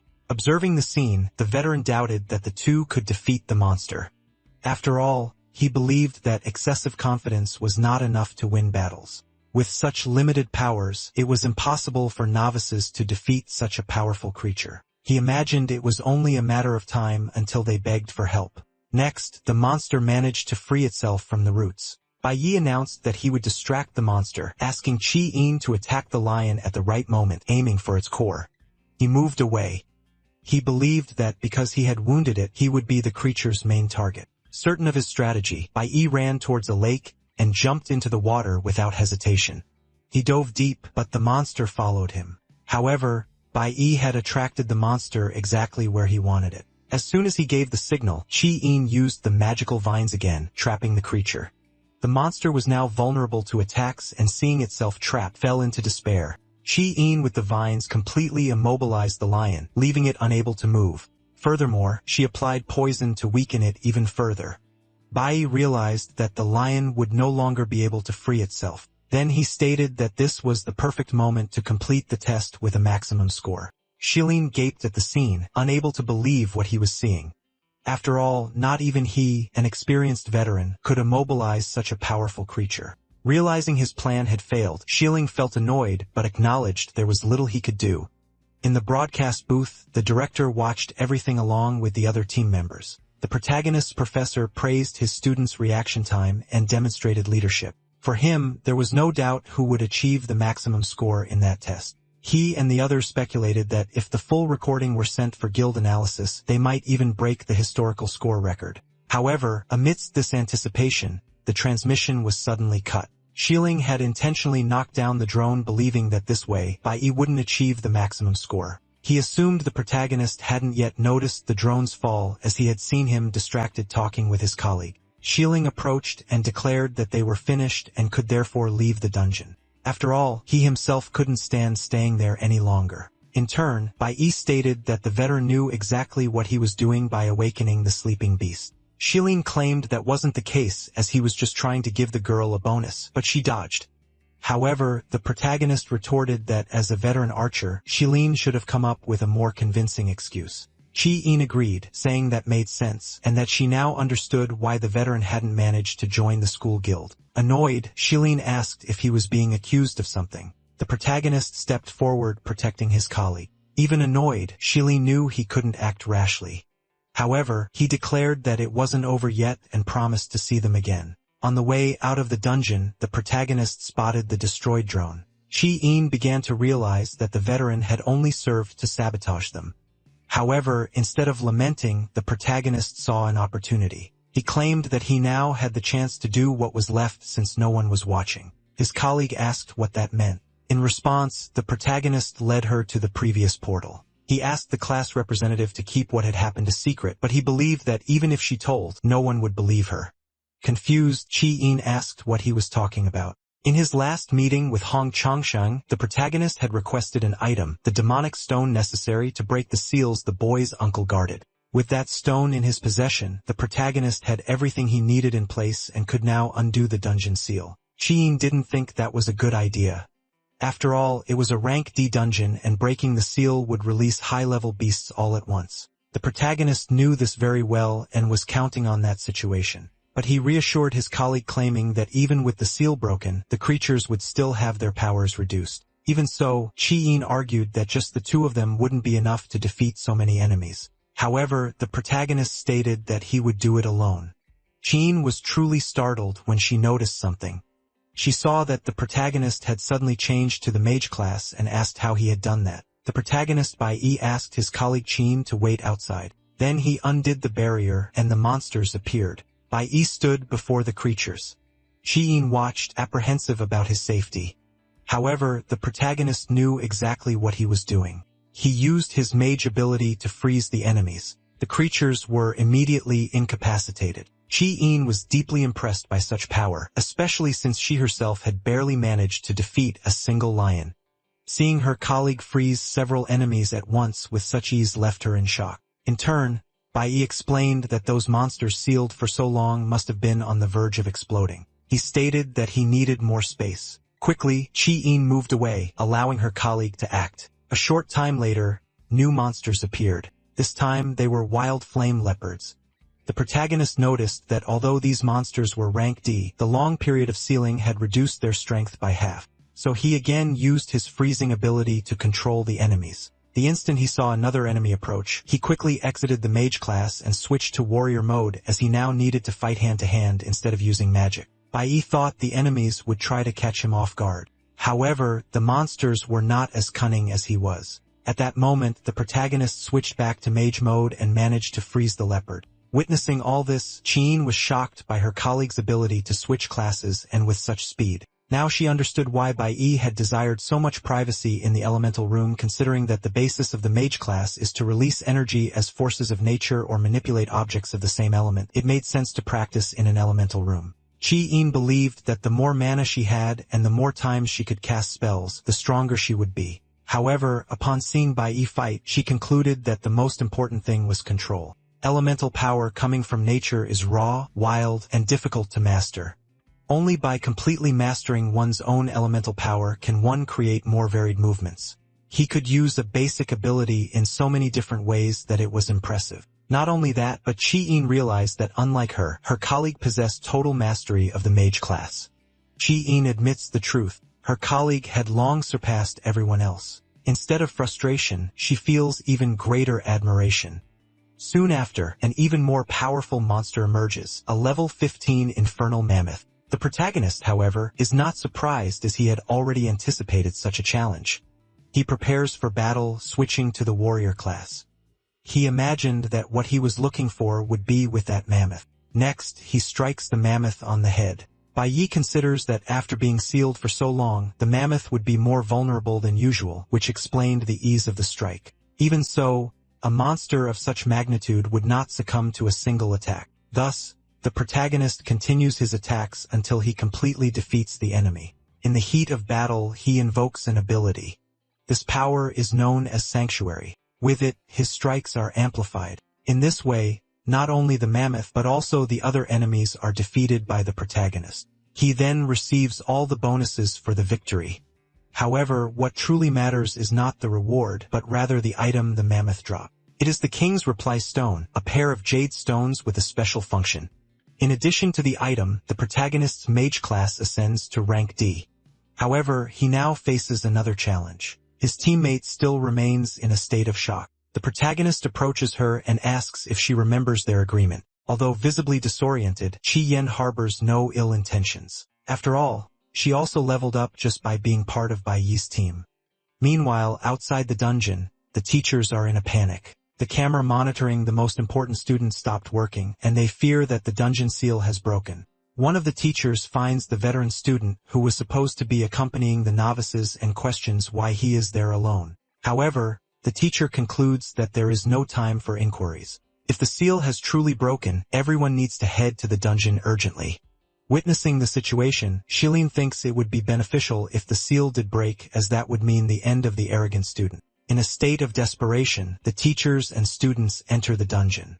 However, they encounter the two students, Bai Yi and Chi Yin, safe and sound. In turn, the protagonist asks the teachers why they came to the dungeon. The teacher explains that due to the energy fluctuation, they believed the seal had broken. Now, however, they realized that it was all just a misunderstanding. A little before leaving school, Shilin sought out the student guild's vice-captain, looking for a spot on the team. However, the vice-captain informed him that someone else had already been selected to fill the position. Shilin, the veteran student, obviously fell into despair. After all, he believed that this spot belonged to him and did not understand the reason for his rejection. At that moment, the guild captain speaks up, claiming that a more talented person had been found. Her name is Hill, and she states that Bai Yi is more interesting than any other student. On the same day, in another location, inspection team investigator Chen Jinwoo, the same person who assisted in the protagonist's father's arrest, talks with the protagonist's father outside the prison, claiming it was difficult to get him out and asking him not to get into any more trouble. Chen Jinwoo informs him that Captain Hong will arrive soon and states that Mr. Bai already knows what to do.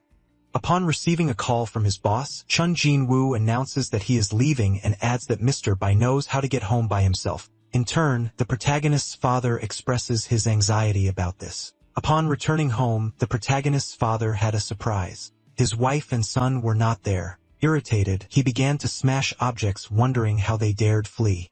His rage grew to such an extent that he wished to eliminate his own family upon finding them again. Meanwhile, the protagonist presented his mother with one half of the resonance jade. He instructed her to keep the object with her at all times from that moment on. The other half remained with Bai Yi. Bai Yi explained that if she were in danger, she would only need to break her half of the jade. The other part would be instantly signaled. The protagonist stated that only then would he feel at ease leaving her alone when he left home.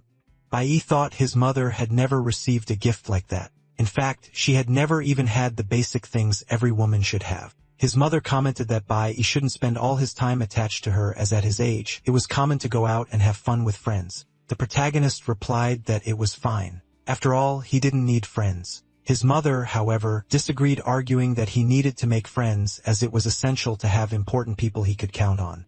Bai recalled his past, aware that he had once had friends. He wondered if, in this life, he would find friends again. Sometime later, Bai headed to another demonic lair. Having resolved his other pending matters, he wished to focus on strengthening himself and found a rarely used lair due to its extreme difficulty. With the goal of improving himself, Bai Yi entered the dungeon. He reflected that, in his past life, he had become a high-level warrior. However, that didn't prevent his companions from being eliminated. Now, he wanted to act differently, knowing that strength alone wouldn't be enough. In any case, evolving was important. But this time, the protagonist adopted a more individualistic mindset. For him, there was no point in having friends. It was better to focus on himself than on a team, because on the day the gods decided to toy with him again, dying alone would be preferable to seeing his friends eliminated before his eyes. Above all, he wished to become stronger than anyone else and intended to do so as quickly as possible, even if it meant fighting with all his might. Bai still considered himself weak, as he believed he couldn't defeat his father, even fighting with all his strength, not to mention the one who killed him in his past life. Furthermore, there were no shortcuts, and the option to give up the fight didn't exist. His only alternative, therefore, was to evolve to the fullest until he reached a level superior to that of his enemies. Facing the monsters, the protagonist invokes the sanctuary skill. With it, he eliminates several of them. However, time is running out as the dungeon gate is about to close. He knows he needs to defeat the boss quickly to complete the task. It doesn't take long until he locates the enemy. Bai faces the monster, aware that this is the final challenge. To his surprise, the boss proves to be faster than he imagined. It is a level 20 Yi Wuming. However, the protagonist does not remain idle. Before being attacked, he delivers a blow. But upon being hit, the boss recovers instantly and again prepares for the attack. Bai realizes that the enemy's regenerative ability is extraordinarily powerful. In response, the monster attacks the ground and moves its roots underground. From the ground, carnivorous plants emerge. The protagonist, who thought he had defeated them all, realizes his mistake. He reflects that a D-rank boss should not possess such strength. However, the surprises do not cease. The protagonist is hit from behind. Another boss appears, Yi Wuming's twin brother. Now Bai faces a double problem. Consequently, he takes longer than expected to exit the dungeon. At home, his distressed mother worries because her son has not appeared nor given news of his whereabouts. Fearing the worst, she decides to go out in search of her son. Meanwhile, the protagonist's father walks in the rain. He somehow discovered that his wife and son rented an apartment in the city. Immediately, he decides to go meet them both to get revenge. Upon leaving the building's entrance, the protagonist's mother is startled to see something unexpected, for the scene unfolding is not typical. Inside the dungeon, the protagonist felt exhausted. It was the 5th time he had defeated the monsters, but they kept returning. To make matters worse, he gained no experience points from defeating reanimated creatures. The protagonist realized he needed to find a way to end it quickly. Otherwise, his energy would run out and he would be at the mercy of the monsters. Bai noticed that the regeneration ability was not limited to just the smaller monsters. Next, he activated his acceleration ability to intensify the combat. He tried to attack the enemies with a speed superior to their regeneration capacity. However, even when delivering critical blows, his efforts had no effect. Even the bosses possessed an instant healing ability. Even after having their heads severed, they refused to die. Faced with this, Bai considered the situation extremely unbalanced. After all, not even S-rank healers were capable of such a feat. He supposed that someone was strengthening this power or that there was a location with infinite energy storage. While he pondered, one of the monsters decided to attack. He managed to defend himself, but barely. He realized that the boss had copied his fighting pattern and was imitating his movements. To the protagonist's surprise, the monster in front of him began to speak, declaring that its opponent was strong. Bai was startled, as he had never heard a monster speak before. He reasoned that a plant-themed demonic lair like this could only have an energy center and concluded that this center was the giant tree the monster protected. He then decided to test his theory. He believed that the monster's healing power would cease when there was no more energy to feed them. The monster, realizing the protagonist's intention, tried to stop him. However, Bai quickly cut down the trees, believing this would give him the necessary advantage. Bai understood that the trees were the enemy's true source of power. Despite the boss's attempts to stop him, he quickly advanced and cut down all the trees. He believed this action would give him the necessary advantage to defeat the monsters. The enemies tried to react but couldn't reach him in time. This was because Bai, after cutting off their power source, immediately froze them. With the enemies immobilized exactly where he wanted them, Bai now had the freedom to attack without worry. Bai knew there had been something wrong with his initial strategy, but he had now corrected the problem.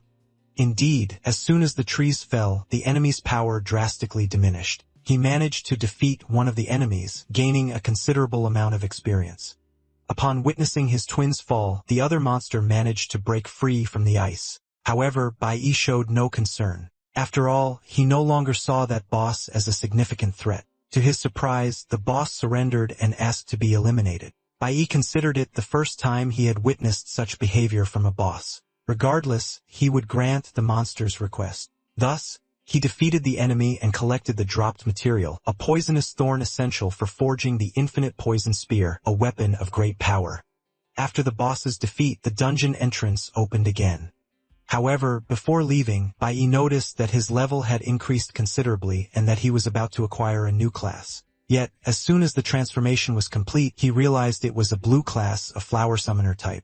He wasn't very pleased, but he considered it positive that the class didn't require many attributes even though he wasn't very familiar with its powers. What truly caught his attention, however, was this class's ability to make contracts with evil spirits. With this information, Bai Yi concluded that perhaps the bosses he had just defeated could become his allies. Next, he spotted the enemy's souls hovering over their bodies and approached to speak with them. Thus, Bai Yi activated the spirit contract ability. Now, the twins were under his command and could appear whenever Bai Yi needed them. Sometime later, Bai Yi's father's phone rang. Officer Chun informed him that he had secured a spot for Bai Yi at Captain Hong's dinner. Immediately, Bai Yi confirmed his attendance, promising to bring a meaningful gift as he saw it as a chance to return to the guild. After hanging up the call, he considered that it was indeed his lucky day. Next, he decided it would be good to visit his sister. Meanwhile, Bai Yi's mother remained worried. However, Bai Yi arrived home and asked her what she was doing standing in the rain. He approached her saying he would take her inside. Once inside the house, she received a gift from her son. Bai Yi explained that his delay was because he was looking for the best Mother's Day gift. However, she felt that her son was hiding something and was determined to find out the truth. Meanwhile, Bai Yi went to his room to rest. He pondered that, at the moment, he possessed 3 distinct classes.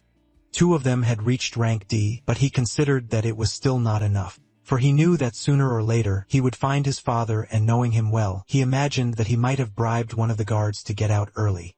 For this reason, Bai Yi had been preparing in advance, convinced that he couldn't be too careful. The next day, he headed to another dungeon, convinced that before starting serious training, he needed to solve his immediate problem. Fleeing was not an option. Therefore, his only option was to rank up and strengthen himself whenever he had the opportunity. That's why he always sought out dungeons above his current level.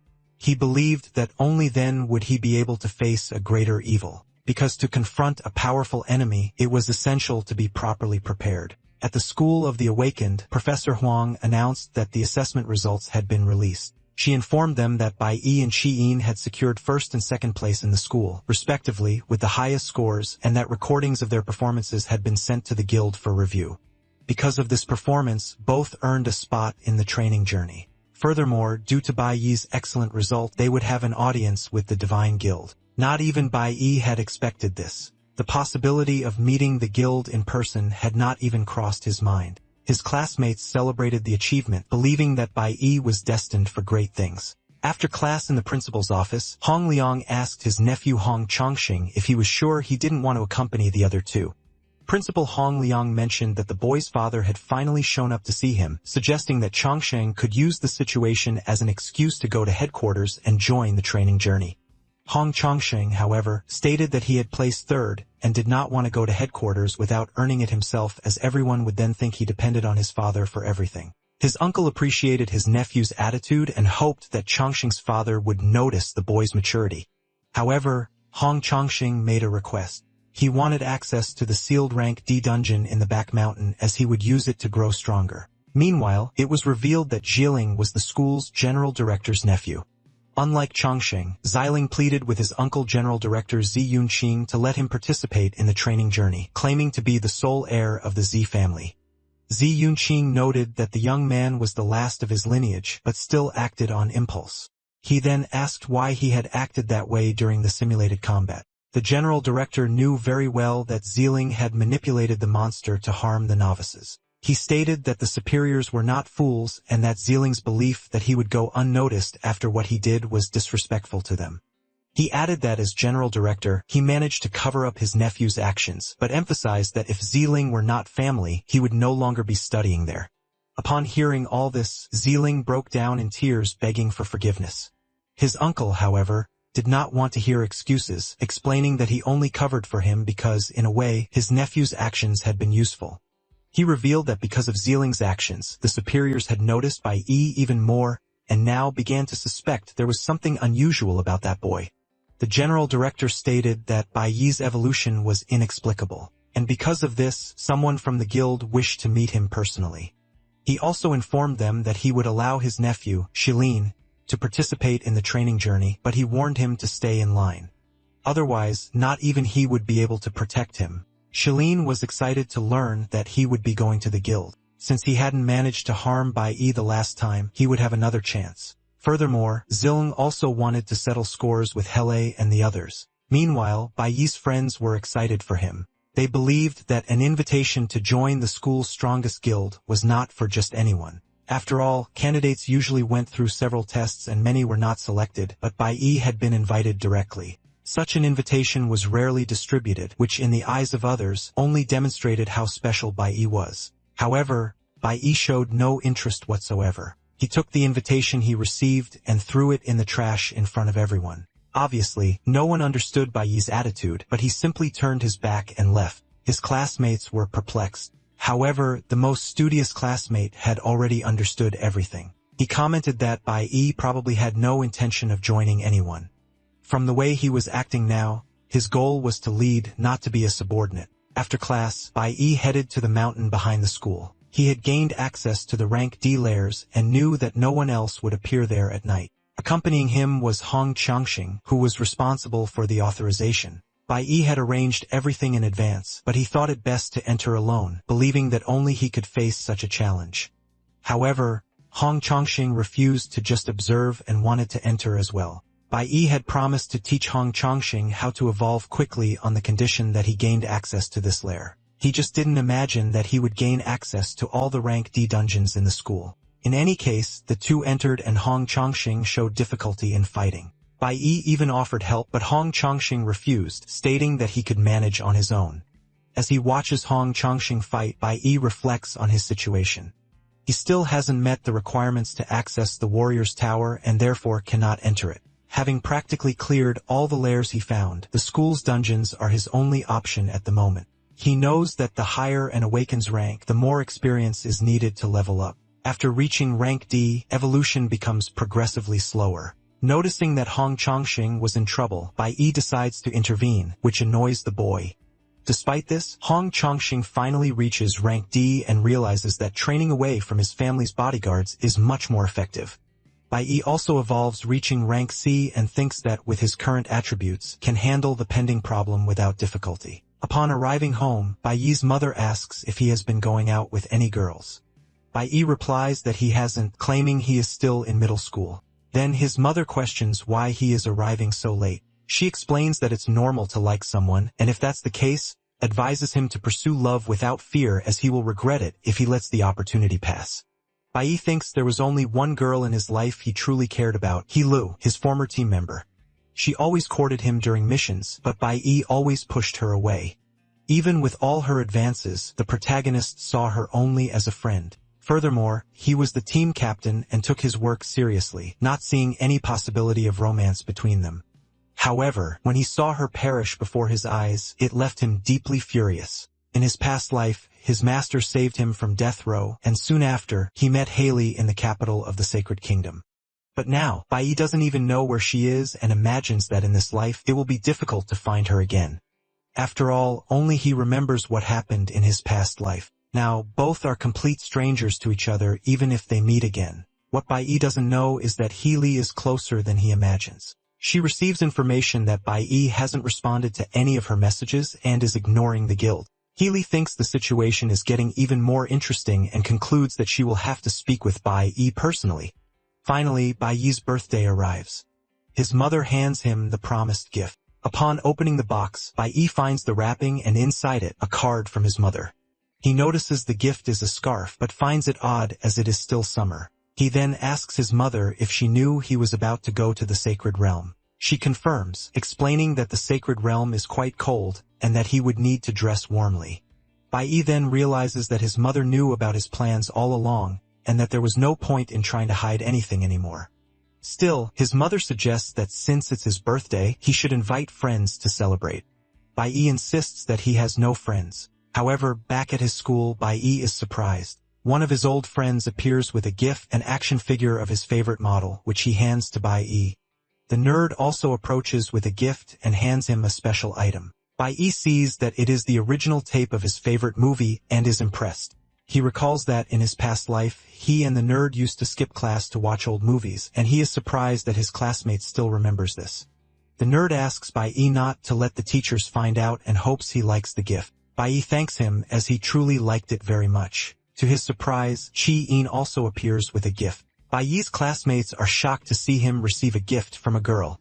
Furthermore, they realize that the gift is an enchanted gem, a rank-a weapon.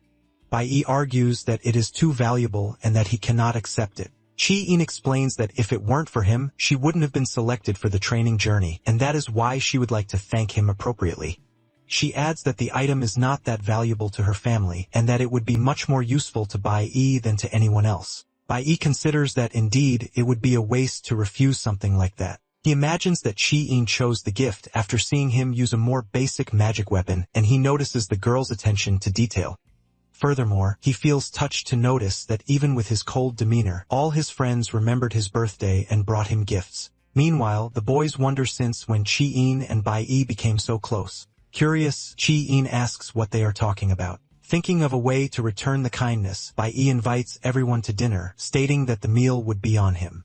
With the protagonist's dinner invitation, the friends were very surprised and happy. Meanwhile, the protagonist noticed some high school students nearby approaching his classroom. Outside, these students were commenting about the guild leader's visit to the school and were eagerly awaiting a glimpse of her, known for her beauty. Understanding the situation, the protagonist realized that all that commotion was because of him. He decided that it was best to resolve the situation as quickly as possible. Amidst the confusion, Shalene was also awaiting the arrival of the guild leader. With growing anger, Xiling wondered if Bai was really so important that the guild leader would want to speak with him personally. At that moment, the protagonist arrived in the corridor. Suddenly, a swift figure shot through the middle of the students. The protagonist was surprised as the figure was moving with impressive speed, leaving a trail of impact wherever it went. Bai interpreted that as a mere distraction and prepared himself for combat. The moment he drew his dagger, the figure moved in the opposite direction. Bai realized that he was facing an extremely fast opponent and managed to defend himself in time to avoid being hit. Unlike him, the others could barely keep up with what was happening. At that moment, He-Lu revealed herself. She retreated after the counterattack and stated that Bai's reflexes were truly impressive, believing she had made the right choice in inviting him to her guild. Upon seeing Healy, the protagonist was in shock as he definitely did not expect that appearance. Healy explained that her guild had sent several invitations, but since Bai hadn't responded, she decided to appear in person to talk. Seeing Bai being confronted, his colleagues thought he wouldn't have the courage to reject the girl directly, as it would be an awkward situation. Hill considered it better to introduce herself formally, but before she could do so, Bai ran and hugged her. Witnessing the scene, everyone around was in shock, including Shieling, who couldn't believe what he saw. For his part, Bai expressed his happiness at seeing Hele again after such a long time. Obviously, she didn't understand his reaction, much less the others, since no one expected Bai to suddenly hug the guild leader. The nerdy colleague commented that, although it didn't seem like it, Hele was the same age as Bai. She had been in the same class as them, but awakened her abilities earlier. Turning back to Hele, she pulled away visibly embarrassed. However, she asked if she could interpret that hug as a yes to her invitation. She argued that the guild could offer everything Bai needed, including resources for him to become stronger. Bai stated that he would not join the guild as it made no sense to him. He explained that he would soon create his own guild, and when that happened, perhaps they could fight side by side. Next, the guild's vice leader appeared. He informed them that Captain Hong had returned to campus and that the board had requested they welcome him. At that, Hailey told Bai that they would meet again on the training trip. That way, they could talk better, including about the fact that he had mentioned they hadn't seen each other in a long time. Seeing her walk away, Zilin seethed with rage.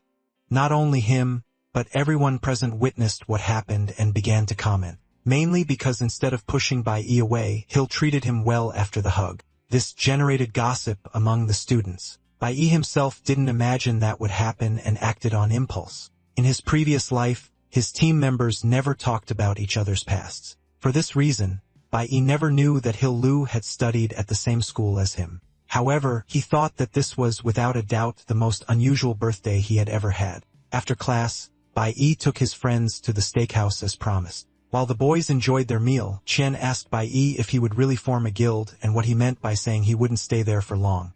Bai Yi replied that after the training journey, he intended to remain in the sacred realm.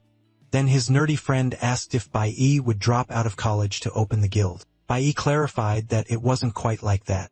In fact, he intended to try to join the Divine Weapon Academy located in the sacred realm. Meanwhile, at the Chibin Hotel, Captain Hong arrived. His colleagues greeted him with great enthusiasm. In turn, Captain Hong enjoyed being flattered so much. He entered the hotel lobby accompanied by the police captain. However, the police captain was surprised to see Bai Lingxing present at the party. He questioned his subordinate why that man was out of prison earlier than expected. The colleague explained that Mr. had paid double the bail with the commander's approval and asked the vice captain to turn a blind eye. The vice captain was not at all pleased with the situation, especially with Bai Lingxing being present at Captain Hong's welcome party. The subordinate added that Mr. Bai had been unfairly expelled from the guild and was now trying to return to the corporation. To attempt his return, Bai Lingxing brought all his assets with him. However, his valuable ores were of no use as Captain Hong was not pleased to see him again. He claimed that the Divine Guild had reserved the entire venue exclusively for its members and therefore did not want a mongrel like Bai Lingxing among them. While picking up the ores from the floor, Bai Lingxing tried to explain himself. However, Captain Hong grabbed him by the collar and said that with the reputation Bai Lingxing had, he shouldn't be so shameless as to try to buy a spot in the guild. He ordered him to get out of his sight and never return. Captain Hong ordered that from that moment on, no one should allow that individual to approach the group. Extremely humiliated by the captain's words, Bai Lingxing erupted in a rage. He swore revenge for having been so scorned. Enraged, Bai Lingxing left the hotel. As he walked down the street, he devised various ways to make those who had humiliated him pay. Meanwhile, the protagonist's mother left home. By an unfortunate twist of fate, she and Bai Lingxing unexpectedly met. Meanwhile, the protagonist was still at the restaurant. He observed some members of the Divine Guild. One of his friends commented that if Bai Yi joined the guild, he could become as prestigious as those men and perhaps even surpass them. For his part, the protagonist thought the day had been exceptionally good. He wondered if fate was gifting him on his birthday. However, he couldn't shake off a strange premonition, as if something terrible was about to happen. While he toasted with his friends, his mother was in trouble far away. Bai Lingxing, consumed by rage, had found a target to vent his frustrations. He murmured that his wife was enjoying life while he was going through difficulties. He wanted to remind her of the consequences of not acting according to his rules. When he saw his wife wearing a bracelet, Bai Lingxing questioned who had given it to her. The bracelet on her wrist radiated a subtle glow. Frightened, the woman froze. At that instant, Bai Lingxing burst into laughter, declaring that he now understood why she lived in such a luxurious apartment. He accused her of having found another man. Consumed by fury, he advanced to assault the defenseless woman. However, the bracelet that Bai Yi had given his mother reacted in time. From the magical object, a creature emerged, preventing Bai Lingxing from continuing his attack. They were the twins whom the protagonist had previously defeated, now serving as guardian spirits for his mother. The woman herself was unaware of this fact and was surprised by the scene. Bai Yi had planned everything in advance as he valued preparation. Next, the twin spirits initiated a confrontation with the aggressor, pushing him away from their protected one. Initially, Bai Lingxing retreated as he had been struck by the guardians. However, he declared that he had found the perfect way to unleash his anger. Meanwhile, Bai Yi remained at the restaurant until he felt the amulet on his chest vibrate. Immediately, he deduced that something serious was happening. He rushed towards his mother. Shortly before, he had called Hong Chongqing, asking if the young man had discovered anything about the matter they discussed. Hong Chongqing confirmed that the protagonist's father had indeed been released earlier than expected and had even attended Captain Hong's reception party. However, after being expelled from the party, he had not been seen by anyone since. Bai Yi tried to call his mother, but she did not answer, which made him deduce what was happening. Immediately, He headed home using a bicycle to arrive more quickly. The protagonist knew that even though he had left the twins with their mother, their power level was inferior to their father's, meaning they would only be able to delay him. Meanwhile, Bai Lingsheng had already defeated one of the twins and still had enough energy to continue the fight. The twin, already on the ground, tried to stop him. However, Bai Lingsheng definitively eliminated the twin using brutality to do so. With one of the twins out of combat, he declared that he would do the same to the other. As Bai Lingsheng advanced towards the remaining opponent, the Guardian perceived the imminent danger and used his abilities to try and immobilize him. As he did so, he begged the protagonist's mother to run without looking back. She was quite frightened but decided to obey and fled the scene. The Guardian in turn used his own body to try and contain the threat. However, Bai Lingsheng was stronger and didn't take long to break free. After breaking free, he stated that his wife would have no way of escaping him. He then caught up to the woman and asked, "Where do you think you're going?" Bai Lingsheng declared that there was nowhere for her to run. He noticed the jade pendant around the woman's neck and forcibly took the object from her. Believing the object to be just another gift, Bai Lingsheng destroyed the necklace. He then advanced on the woman without mercy. However, what Bai Lingsheng didn't know was that the pendant served as protection, and upon breaking it, Bai Yi immediately appeared to save his mother. Even so, the protagonist's mother was frightened to see her son's sudden arrival. Not only her, but Bai Lingsheng was also startled. Angry, the protagonist declared that this would be the last time Bai Lingsheng would lay a hand on his family and that he would put a definitive end to the entire situation. In the past, the last time Bai Yi's parents fought, the situation became critical. He tried to intervene, but he was chained. He then had to watch everything, powerless. His mother had taken him for a walk and forgotten to inform her husband. Bai Lingshan had gone out to look for a job, but he was unsuccessful. Upon returning, furious, he took out his anger on his wife. Witnessing all of that, Bai Yi became so traumatized that he underwent a second activation. He broke free from the chains and tried to protect his mother. Bai Lingxing even tried to attack him too. However, the fury the protagonist felt at that moment gave him strength. Thus, he put an end to his family's suffering.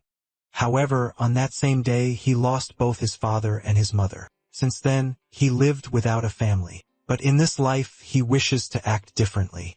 And he believes he will never again be helpless when it comes to protecting those he loves. Now Bai Lingshang is no longer facing a defenseless target. Bai Lingshang expressed surprise, stating that he had not expected it. However, he considered his son's appearance opportune as he intended to eliminate him as well. The protagonist, however, showed no fear. On the contrary, he launched an attack with great intensity. Upon being hit, Bai Lingxing recoiled. But what caught his attention the most was seeing the young man using his Kunwu blade. He truly wondered who had taken possession of his weapon. In any case, Bai Yi instructed the twins to take care of their mother and lead her to safety. Bai Lingshang then realized that the invocations came from his son, finding the discovery extremely interesting. This meant that the young man was a dual elementalist. He claimed that such a feat was expected from a son of his. However, he stated that inheriting his father's talent would not be enough. After all, he would not forget what the young man had done, and he would not go unpunished without proper retribution. Bai Lingshan declared that the young man was overstepping his bounds, but that he would teach him to have more respect for his elders. Having said that, Bai Lingxing launched his attack. The protagonist's mother showed concern for her son. However, Bai Yi was prepared. He used his ice ability to slow down the aggressor. Bai Lingxing did not understand how that had happened. Next, the protagonist revealed that he did not possess only two classes. He added that it had no relation whatsoever to Bai Lingxing as the power came from himself. Finally, Bai Yi declared that the man in front of him meant nothing to him but complete trash. Bai Lingxing, however, declared that he did not feel intimidated. He argued that despite Bai Yi possessing multiple classes, the boy lacked the combat experience that he, the father, possessed. He added that it was no coincidence that he, and not his son, was the head of the family. Upon witnessing Bai Lingshang free himself, Bai Yi attacked him again and did not cease the attack until the aggressor was completely subdued. Bai Lingshang in turn realized that his defense had been breached and that he had been hit. Irritated, he questioned how the boy had managed such a feat. Bai Yi simply replied that he owed the old man no explanations. After all, they were no longer family. He added that it would be better for Bai Lingshang to stay away from his mother from now on. Otherwise, he would not be so merciful. Bai Lingxing began to laugh at the situation. He claimed that he had always strived to provide for the family, and all he received from his family was ingratitude. He also stated that as long as he was alive, Bai Yi would always be his son no matter what happened. However, Bai Yi did not agree with that statement. He attacked, throwing Bai Lingxing away. Bai Lingxing even tried to retaliate, but he couldn't even get close to Bai Yi to hit him. Upon being hit, Bai Lingxing wondered how his son, a newly awakened, had become so strong in such a short time. After all, Bai Lingxing himself was a red class rank C, and he shouldn't be defeated by his own son. Bai Yi told the old man that he had no chance at all, and that it would be better for Bai Lingxing not to resist. The protagonist stated that throughout his entire life, Bai Lingxing had always resorted to violence. However, he had never faced anyone his equal. He preferred to unleash his anger on defenseless people. Therefore, the protagonist declared that an individual like Bai Lingxing did not deserve to have a family. Furthermore, he added that Bai Lingxing did not even deserve to be called a man.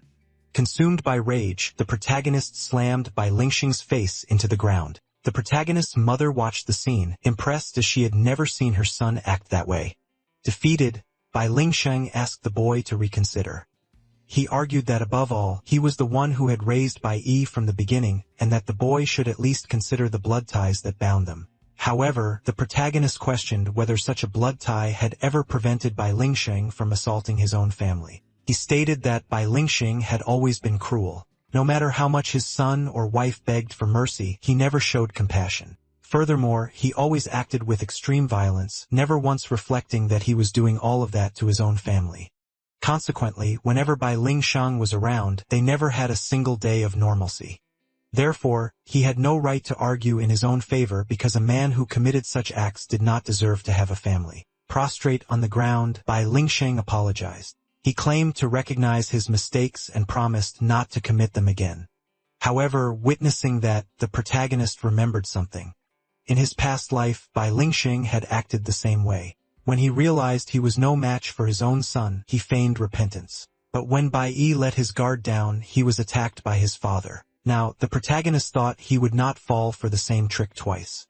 His adrenaline was pumping, and he concluded that there was only one way to end it. Bai Yi's mother tries to stop him from committing an irreversible act. However, Bai Yi argues that there is only one way for a sinner to truly repent for his mistakes, to ensure he never has another chance to err. Seeing imminent death, Bai Lingxing tries to negotiate for his life. However, his pleas are in vain as Bai Yi remains unyielding in his determination. He invokes his ice powers and silences Bai Lingxing. Bai Yi reflects that he had reached this point before and there is no reason to hesitate now. Suddenly, he hears his mother's voice pleading with him not to proceed. The guardian beast had lent its voice to Bai Yi's mother. Through it, the mother asks her son not to become a person as cruel as his father. She argues that Bai Lingxing has already lost his most precious possession, his pride. He will live regretful and resentful for the rest of his life, and that in itself will be his punishment. The mother adds that she does not wish to see her transform into a monster, as that is exactly what will happen if Bai Yi goes through with his plans. Furthermore, she does not want to have to visit him in prison, as that is where he will go if he fulfills his desire. Bai Yi is finally convinced but declares that he will find a way to ensure Bai Lingxing is never a threat again. He then uses an ability known as Judgment. By striking Bai Lingxing with this ability, Bai Yi manages to prevent him from using his awakened abilities again. From that moment on, Bai Lingxing becomes an ordinary man devoid of powers. Bai Yi orders him to leave the city and never reappear in his life. He also warns that should the old man disobey this order and try to approach his mother, the guardian will be present to defend her. Furthermore, Bai Yi promises that if the old man commits any hostile act again, he will show no mercy even if it means going to prison. Faced with this ultimatum, Bai Lingxing has no choice but to obey. Sometime later, Bai Yi was already home. He entrusted the twins with taking very good care of his mother. Bai Yi commented that he had arrived in time to save her. Otherwise, something terrible could have happened. However, his mother reassured him, stating that everything was fine. Even so, Bai Yi remained worried and said he would need to get another pendant for her. His mother thanked him for his concern. However, Bai Yi was startled to hear her voice again. This time, however, it wasn't the guardian's voice, but his own mother's voice. His mother didn't know how it had happened, but the guardian spirit explained that her loss of voice was due to an old wound, which he had managed to heal. Sometime later, the guardian asked Bai Yi if he would really leave and abandon his mother after everything that had happened. Bai Yi explained that he had already paid the rent and that when he saved enough, he would buy the property outright. Furthermore, he had already prepared a new pendant for her. However, he would still need the twins to protect her full-time. He added that his mother knew he was leaving for a good cause. What she didn't know was about his past life and all the experiences he had already lived through. Despite everything, Bai Yi still carried a great hatred, mainly due to what had happened to him and his team in the past. Because of this, he felt the need to go to the sacred realm as it was there he would find his revenge. This time, he would arrive at the sacred realm earlier than the first time, and that could be an advantage. Even without knowing if he would be able to return or achieve his goals, he was willing to drop everything and go there. While walking with his mother through the city, she commented that she had almost forgotten to pray. For every year, on the first full moon of the summer holidays, the great mage of the flower goddess temple returned to Chushi City. Bai Yi had even forgotten that his mother was a devotee of the flower goddess. He also hadn't told her when he would leave as he thought it better to go in silence. After all, the one thing he was least good at was saying goodbye. Sometime later, the protagonist friend received news of the successful surgery to correct his problem. The boy's parents were very grateful for this. He, for his part, thought it was not such a big deal. His mother disagreed, stating that such procedures are not simple and that they should be grateful, but she advised him to rest for a good recovery. The young man did not want to have the surgery at that moment as his friends were leaving, and he wished to at least say goodbye. The next day, Chiyin's mother said goodbye to her, asking her daughter not to let her father work late when she saw him. The school official said that the students would only be traveling for 15 days, and therefore parents should not act as if they would not see them again. Meanwhile, the protagonist waited for the train alone. His teacher noticed this and asked if Bai Yi's parents couldn't accompany him. The protagonist simply replied no. Huang, the teacher, inquired if he had always been so independent. Bai Yi thought his teacher truly had no idea of his situation, but he decided it was better that way. He had gotten used to being alone a long time ago. After losing his family, Bai Yi also lost his best friend. And just as he was getting used to his teammates, he also lost everyone on that fateful day. Due to so many losses, he became accustomed to dealing with pain and silence. Therefore, he disliked goodbyes and preferred to act in his own way. Professor Huang announced the train's arrival, instructing everyone to prepare. Focused, Bai Yi could only think about his journey. Suddenly, a familiar voice called his name. Looking back, he was surprised by what he saw, something he hadn't expected. His mother, accompanied by his friends, had appeared to say goodbye. Lin Lu had managed to escape the hospital just to see him, warning that he would be in trouble if his parents found out. Bai Yi reprimanded his nerdy friend, reminding him that he needed to recover from surgery. Lin Lu insisted that he was fine, but admitted that worry had brought him there to advise Bai Yi to be careful on his trip. His friends, showing affection, made sure to bring clothes and food for Bai Yi. Even the class representative expressed her joy at seeing how much Bai Yi was loved. Bai Yi's mother also brought a gift, a bracelet from the goddess temple, stating that it would protect him. She explained that just as her son had once given her a gift, she wanted to return the favor with something that would help him on his journey. Bai Yi realized that his mother had gone to the temple for him, and considered the possibility that she already knew he didn't intend to return home anytime soon. Professor Wang then announced that the train was about to depart and that all students should board. Bai Yi said goodbye to his friends and family and boarded the train ready to travel. He reflected on how much things had changed since his return, including the people close to him. Unlike before, Bai Yi felt that someone was waiting for his return. He then thought that perhaps it would be best to return as soon as possible after resolving everything. Not far from there, a man watched the train depart. He noticed that Bai Yi had boarded safely and that the item had been successfully delivered. It was Lu Zhongjiang, the patriarch of the flower goddess temple. Now he thought that the rest depended solely on Bai Yi. Inside the carriage, the professor explained that the guild was handling the sea crossing and that they would soon reach the border of the Zhang kingdom. With that, the training journey officially began. She informed them that it would take a day to enter the sacred kingdom and that according to tradition, they would spend the night at the border to conduct a field training exercise. Upon hearing this, Ziling became excited, thinking that this training would be a true spectacle. Professor Huang explained that the gods, creators, and protectors of this world granted supreme power to the divine families. Currently, the sacred realm is home to 2 gods and their families. and for this reason, everyone entering the country must strictly follow divine laws. To access the sacred realm from the Zhang Kingdom, it is necessary to pass through 3 checkpoints. They had just overcome the first one. Upon boarding the train, all students received a special invitation issued by the sacred realm. Now, the students were arriving at the second border checkpoint. There, everyone would have to register their information and undergo a complete security check. Normally, this process took an entire day, and only after its completion could they continue their journey. The next day, it was time for the first combat training on the coastal border of the Zhang Kingdom.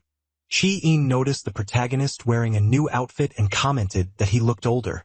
Some girls approached, recognizing the protagonist as the young man who refused the school's supreme guild. Finding Bai Yi handsome, they tried to approach him for a conversation.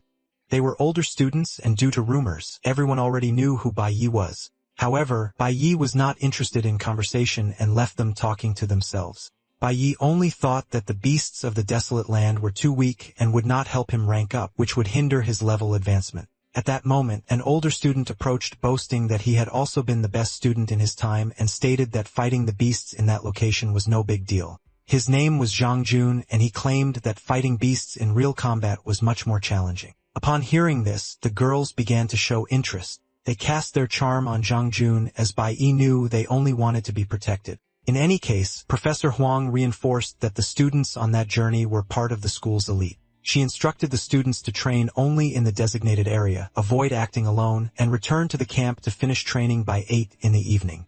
Excited, Zhang Jun said he had heard these rules many times and went ahead with the 2 girls. Ziling was also excited, always showing an expression of someone planning mischief. Meanwhile, in the sacred realm, Captain Hong arrived at a certain location where an ally informed him that Captain Shan En was waiting for him. The Supreme Guild's vice leader considered it a privilege for his guild to use the same train as the captain, as they thus did not have to pass through the checkpoints. In turn, the captain instructed Hong Changxing to wait with the squad. With that, the young man had no choice but to obey. Back in the desolate land, Zhang Jun was showcasing his powers. The fawning girls were happy to be on his team. Meanwhile, Bai Yi focused on his own training. He thought that to level up, he would need to face stronger beasts, but he knew he wouldn't find them there. Furthermore, defeating low-level beasts was not worth his time and effort. Amidst this situation, Zhang Jun was hit by a creature stronger than him. When he was injured, he wasn't even supported by the girls. They were in shock and couldn't react. At that moment, Bai Yi became the creature's next target and, unlike the others, had no intention of retreating. With a single blow, Bai Yi eliminated the threat. The protagonist disdained the defeated monster so much that he didn't even care about its spoils. Bai Yi knew that location offered no challenges worthy of him, so he decided to seek a more formidable opponent. After some time, he found some magic crystals.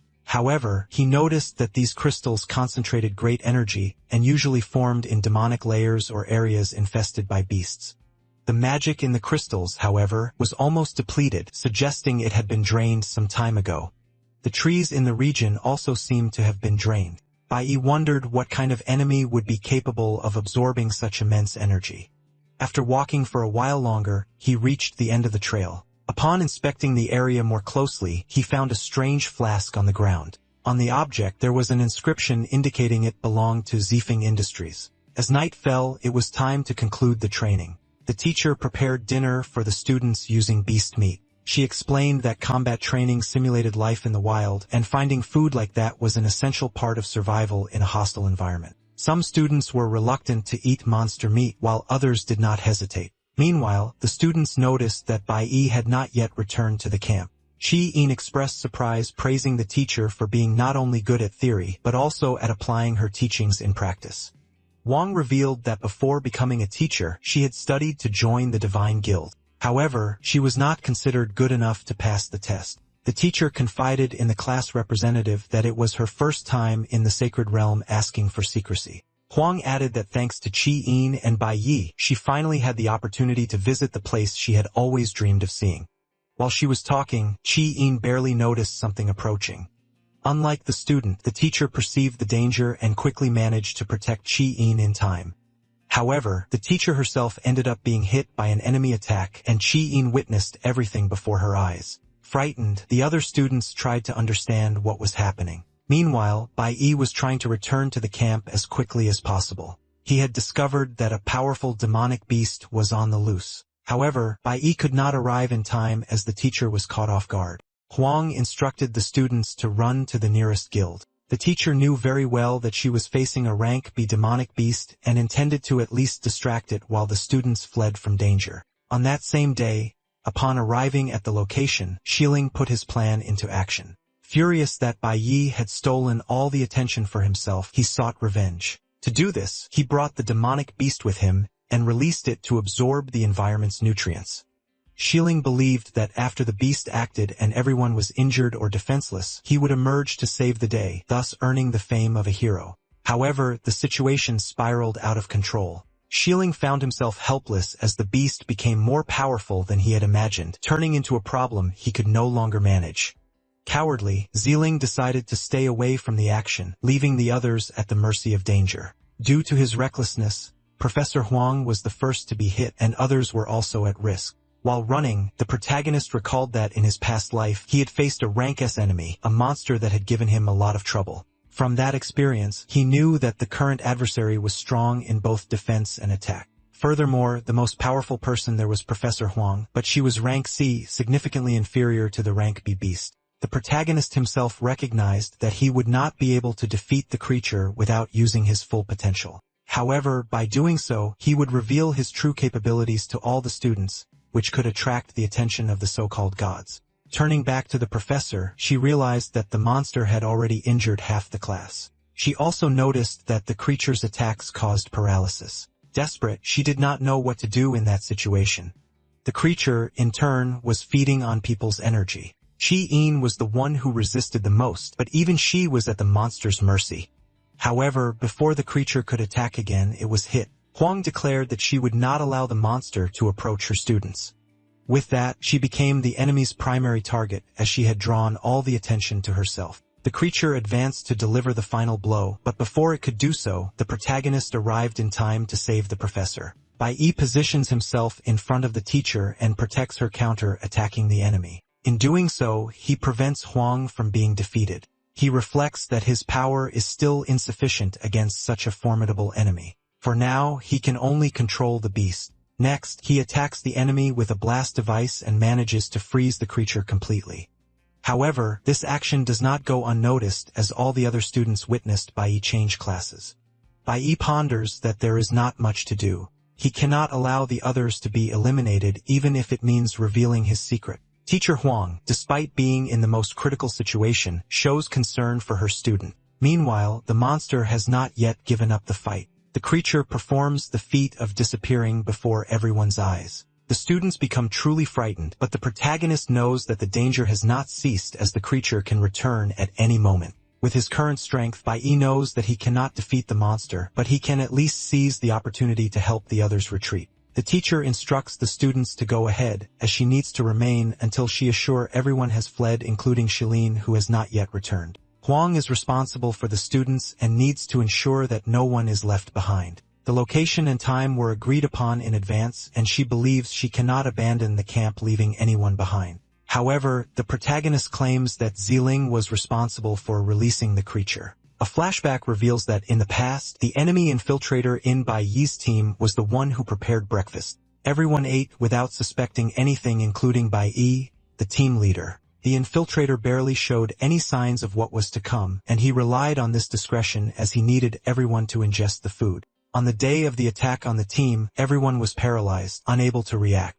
He had mixed a paralyzing agent into their food for a month, using this perfect tactic to incapacitate his targets. Back in the present, the protagonist did not hesitate to accuse Xiling. He explains that the Zifeng industry belongs to director Zi Qingyun's family and is currently managed by Xiling's father. He adds that the company's laboratory specializes in demonic beast research using special vials to store miniaturized species. Bai Yi displays the broken vial he found deep in the forest and claims that among those present, no one but Xiling would have access to such an item, concluding that it could only have been him. Meanwhile, Xiling observes the scene from afar. He realizes that Bai Yi found the vial and regrets not having properly hidden his tracks. Furthermore, Xiling thinks that once again Bai Yi found a way to thwart him. Consequently, his anger towards the protagonist only intensifies. Returning to the students, everyone starts to turn against Shilling. They state that Shilling should be severely punished for his actions. Shilling hears everything, which only fuels his fury. In any case, the teacher insists that they need to leave there as quickly as possible. She hands a radio to the class representative, leaving her in charge of communication. However, a shot from afar destroys the radio. Shi-in ends up getting injured in the process. This leaves her teacher even more worried. While some wonder what happened, the protagonist knows very well who did this. Then a smoke grenade is thrown. A paralyzing gas spreads among the students. And amidst the confusion, Shilling approaches wearing a mask. Shilling approaches the other students furious with the protagonist. He claims that Bai Yi is the real culprit for the entire situation, as it was he who incited everyone against Shilling and his family.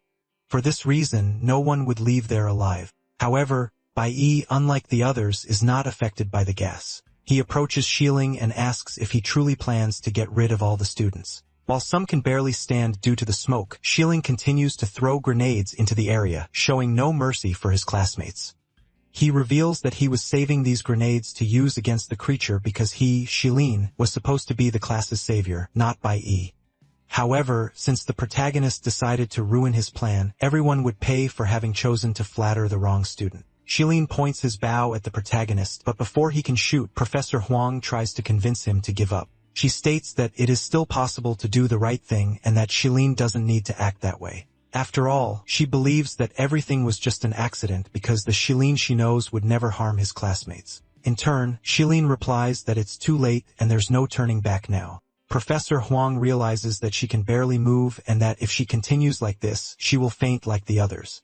Next, the protagonist inflicts a wound on himself and declares that in one thing, Shilin is right. There's no turning back from what he has done. He adds that it doesn't matter how wrong Shilling feels, because no excuse Shilling uses justifies his horrendous actions. Angrily, because the situation reminds him of his own past, the protagonist asks how Shilling has the courage to point a weapon at his own companions. Then, Bai Yi defends himself from a fired arrow and advances toward the aggressor. With a precise strike of his sword, he definitively prevents Shilling from firing another arrow. Not only that, but in the process, Shilling's mask breaks, leaving him exposed to the gas. Bai Yi feels no pity because for him, traitors do not deserve any kind of forgiveness. Shilling, feeling excruciating pain after the attack, accuses Bai Yi of being a lunatic, blaming him for everything that happened. However, the protagonist retorts, stating that it was Shilling who hid amidst the chaos, watching everything from afar, and then questions, who is the real lunatic? Bai Yi claims that Shilling was responsible for causing this tragedy. Furthermore, his attitude put everyone's lives at risk, including Shilling's own well-being, all in the name of pathetic revenge, and almost eliminated a good portion of the students and the teacher who had nothing to do with the situation. Confronted with the truth, Shilling breaks down in tears. He claims he didn't interfere for fear of not being able to defeat the creature, which is why he remained hidden, and states that he can explain everything. However, the protagonist doesn't want to hear anything more. Bai Yi declares that Shilling has already made his decision and now it's time to face the consequences.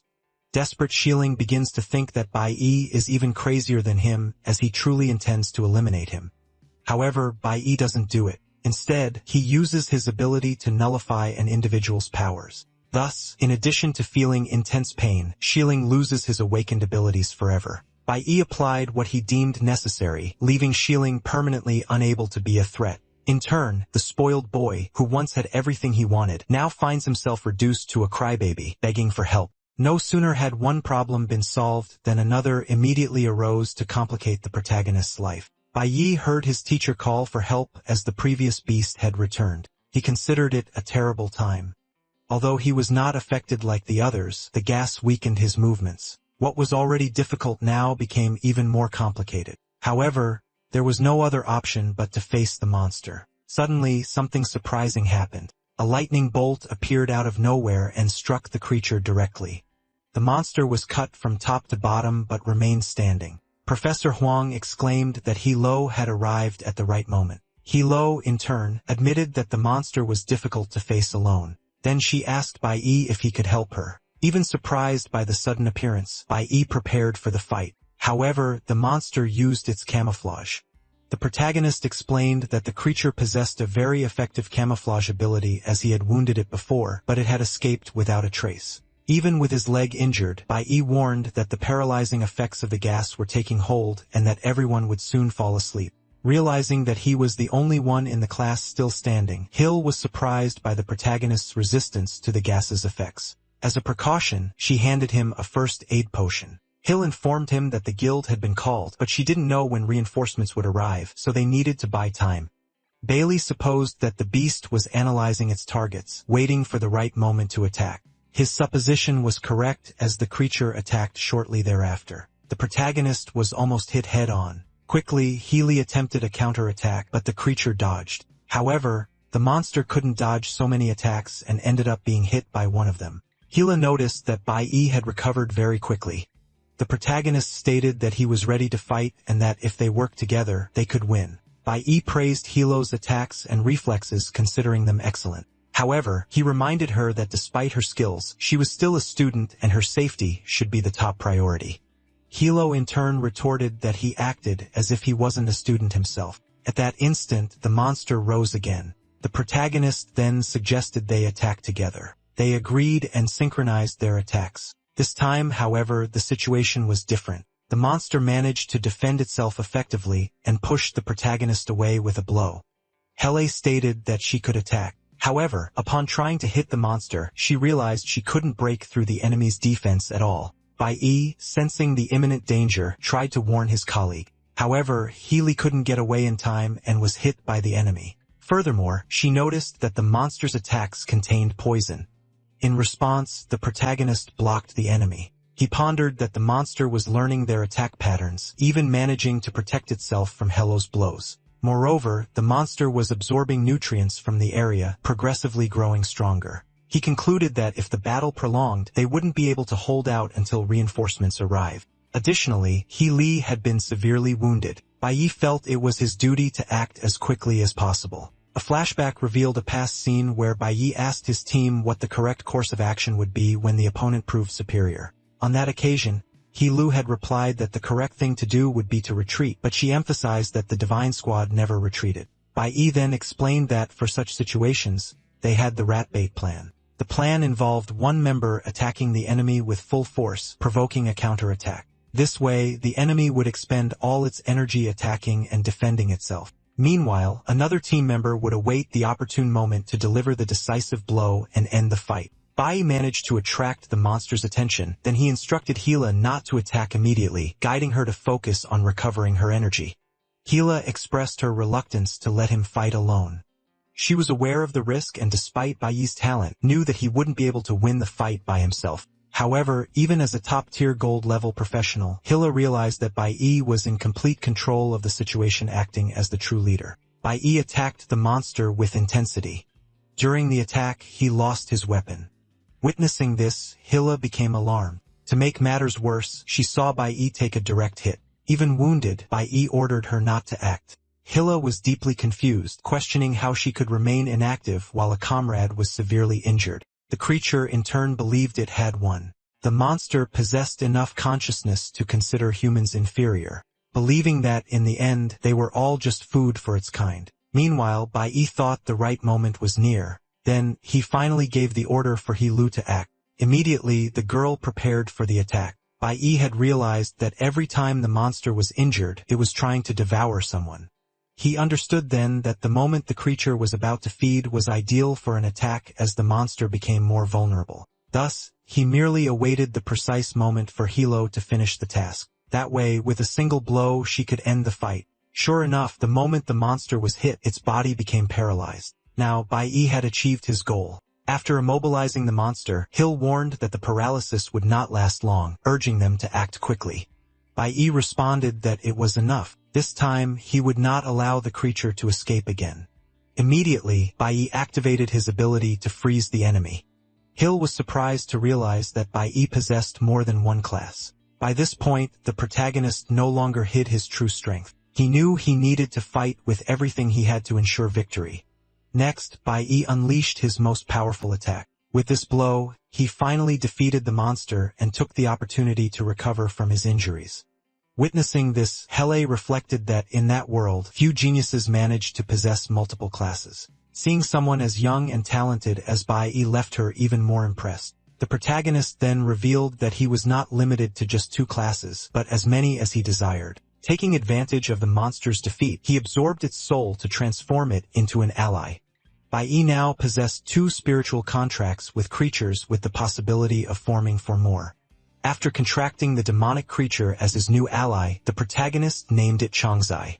From that moment on, he could summon Changzai whenever he wished. Impressed by Bai's multiple class changes, Yahello asked how far his powers extended. Bai simply asked her to keep everything a secret. Yahello understood that if he hadn't revealed his powers publicly yet, it was because he wished to maintain discretion. She then agreed to keep Bai's secret. Shortly after the cavalry arrived at the location, they were the guild's 26th platoon, and the leader asked if the others were all right. Upon seeing the monster's corpse, the squad leader understood that the threat had been neutralized. All that remained was to send the injured and unconscious to a safe location after they received first aid. The class representative, still frightened, was comforted by the teacher. Meanwhile, the squad leader commented that a monster of that size would be a considerable challenge even for his experienced team. However, 2 students managed to handle the situation. He then understood why both were considered prodigies. After waking up, Jang Jun and the other girls expressed their gratitude for the protagonist's help. Jang Jun added that if it weren't for Bai, he might not be alive at that moment. Meanwhile, Yahello was receiving care from a healer who questioned her about why she had advanced alone against the monster. Yahello reassured her team, assuring them that the situation was under control. One of her allies commented that the boss should not be underestimated. After all, she was a genius and knew exactly what she was doing. However, Yahello thought that in reality, it hadn't been her who solved everything this time, and she decided to keep that fact a secret. After all, Bailey was a truly mysterious person. After the rescue, the students were taken to a safe location. Meanwhile, elsewhere in the jungle, Xiling was running, fleeing another creature that he himself had released. He justified his action by saying that he had released the monster so that it would pursue others and not turn against him.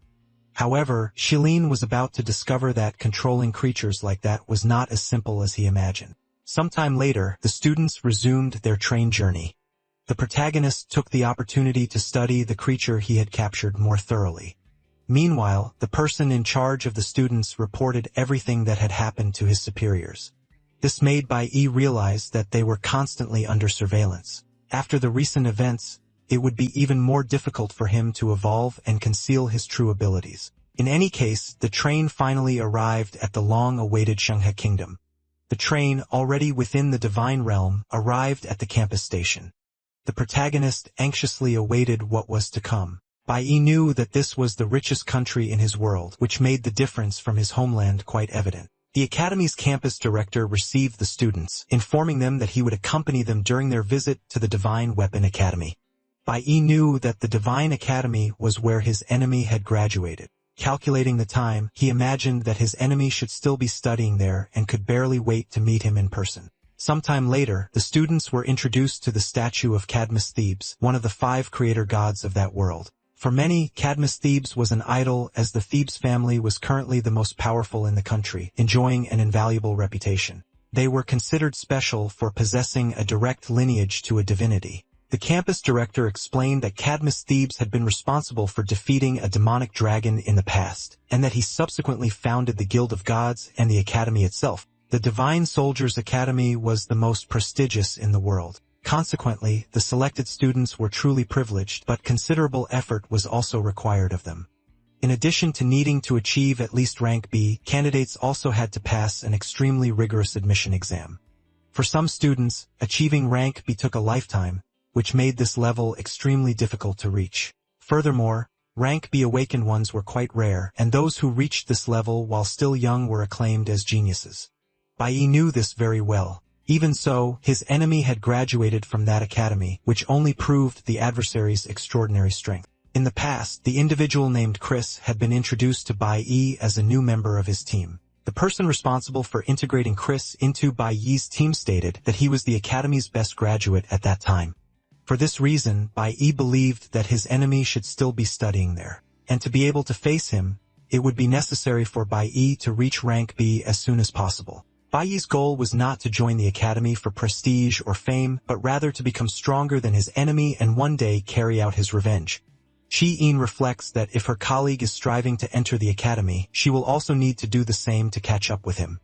At that moment, she is approached by a man who questions her about her arrival in the divine realm and why she hasn't visited her father yet. Surprised, Chi-in shows embarrassment. The official responsible for student reception greets the man, identifying him as Secretary General Chun. Then, Chun informs Chi-in that her father fell ill due to overwork and didn't want to worry anyone, but he believes Chi-in should see him as soon as possible.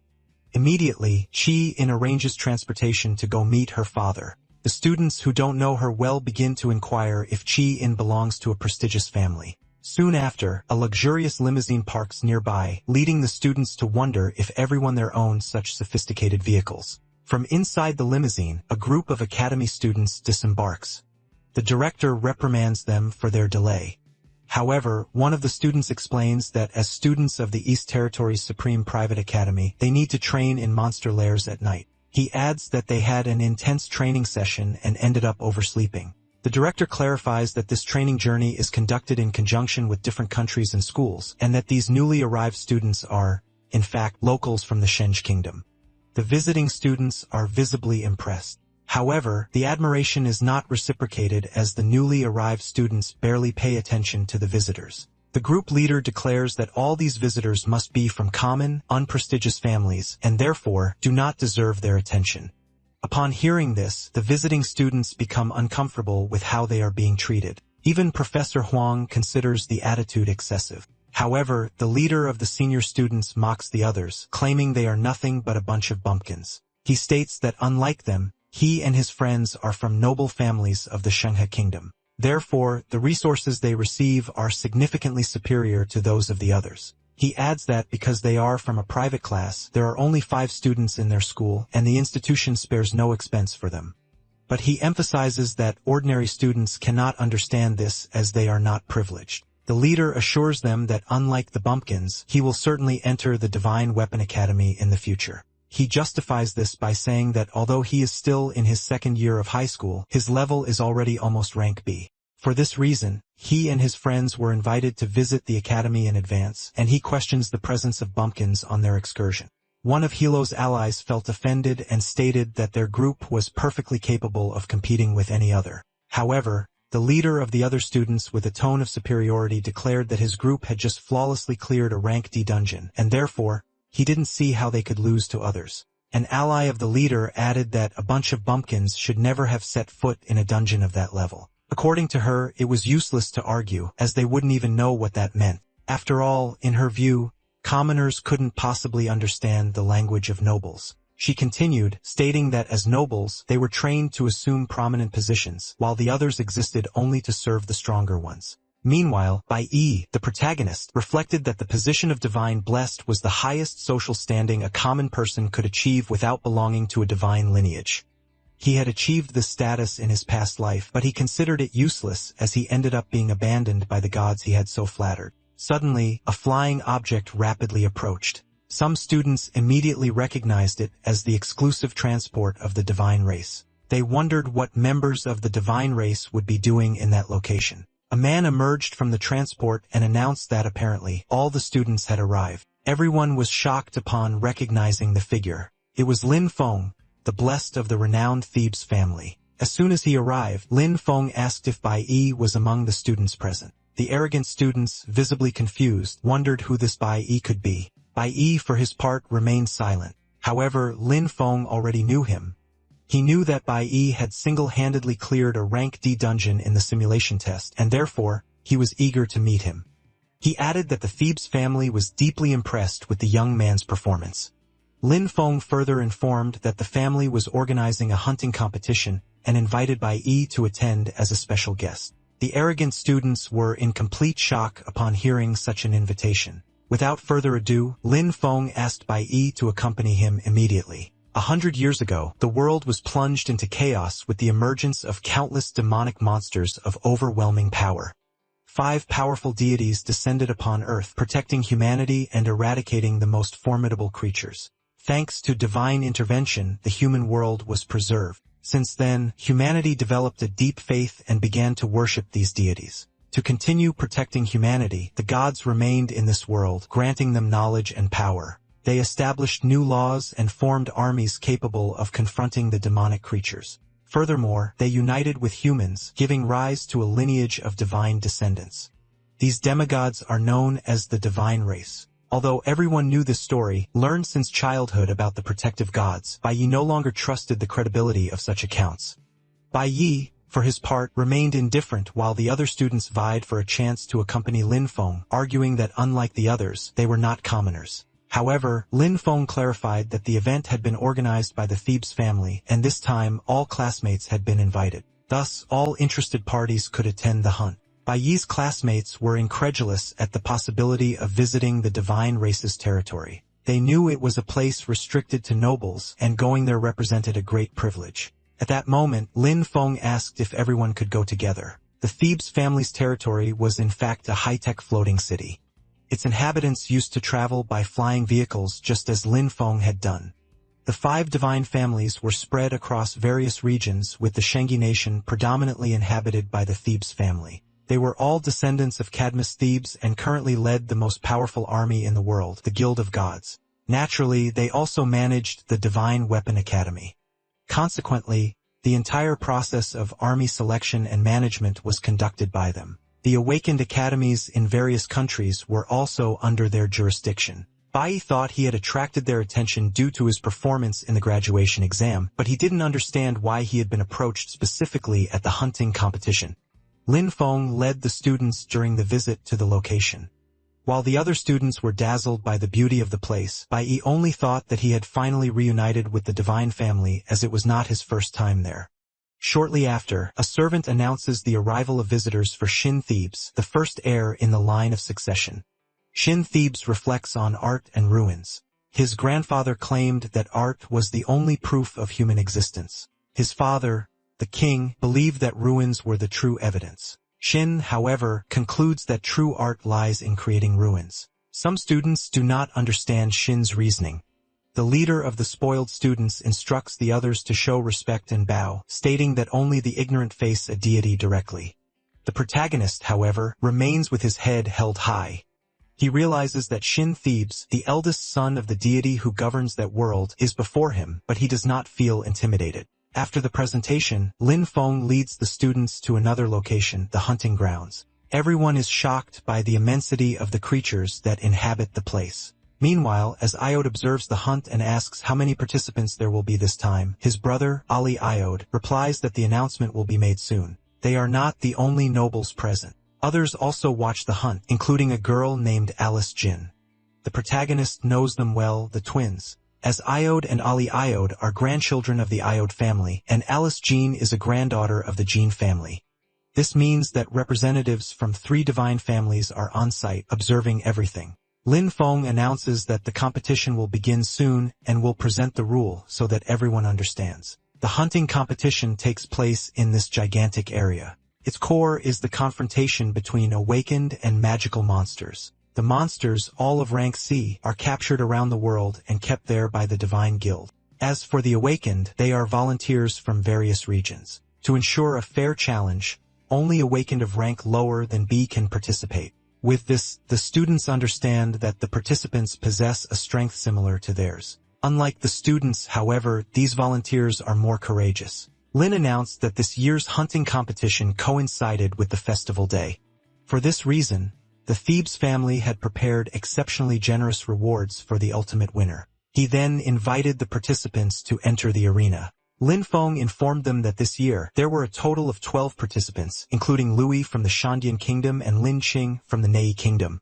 The younger students believed that these participants must possess vast experience, feeling inferior in terms of strength. However, the prospect of valuable rewards motivated some to take the risk despite the high level of danger. The protagonist, however, was the only one who showed no fear. At that moment, Shin Thebes noticed the protagonist and identified him as Bai Yi. Shin Thebes stated that he knew Bai Yi had single-handedly defeated a D-rank dungeon, but he believed Bai Yi was capable of even greater feats. He then challenged Bai Yi to defeat one of the C-rank monsters in front of everyone. The more privileged students considered it madness to have a mere student fight alone against a monster of that level, but the order came from a divine descendant. Meanwhile, Hila pondered that Bai Yi had not been invited without reason, believing that the Thebes family intended to test him from the beginning. For his part, Bai Yi declared that facing a single monster would not be enough. Since he was there, he would like to participate in the hunt completely. Although he didn't show it, Shin Thebes was surprised by the request. Not unlike him, the others were also shocked upon hearing Bai Yi's request. Even the nobles present were surprised. After all, it was not common to witness such audacity. Bai Yi thought that C-rank monsters were quite uncommon in the outside world, and having the opportunity to face them was something he did not want to miss. His goal was to reach B rank, and for that, he knew he would need to accept increasingly greater challenges. Furthermore, 3 of the divine guilds were present about to witness his power. Thus, he wished to provide them with the greatest spectacle of their lives. Hila, in turn, expressed his desire to participate in the hunt, should there still be available spots. Next, the vice captain also expressed interest in joining. Witnessing this scene, the spoiled students were shocked once again. Shinthib stated that since everyone's level was C rank, they technically met the requirements. He mentioned it was the first time ordinary students had requested to join the competition. And finding the situation interesting, he approved the request. At that moment, one of the spoiled students declared that those bumpkins were just trying to show off in front of the Divine Guild, predicting they wouldn't last long.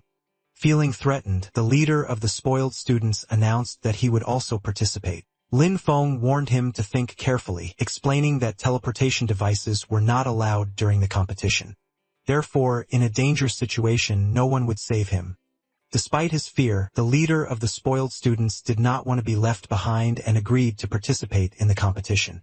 He believed that even without winning, his performance couldn't be worse than that of a bunch of bumpkins. With these additions, the number of participants increased by 8. These were the 5 from the private academy, plus the 3 from the Jiang Kingdom. From their privileged seats, the nobles considered that things had become more interesting. Then the Jin family grandson asked the twins who they would bet on.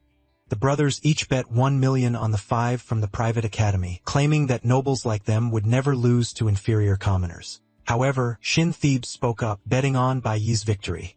The twins asked if he was serious. Regardless, they believed Shin Thebes was just throwing money away by betting on the wrong horse. Meanwhile, the Jin grandson pondered who he would bet on.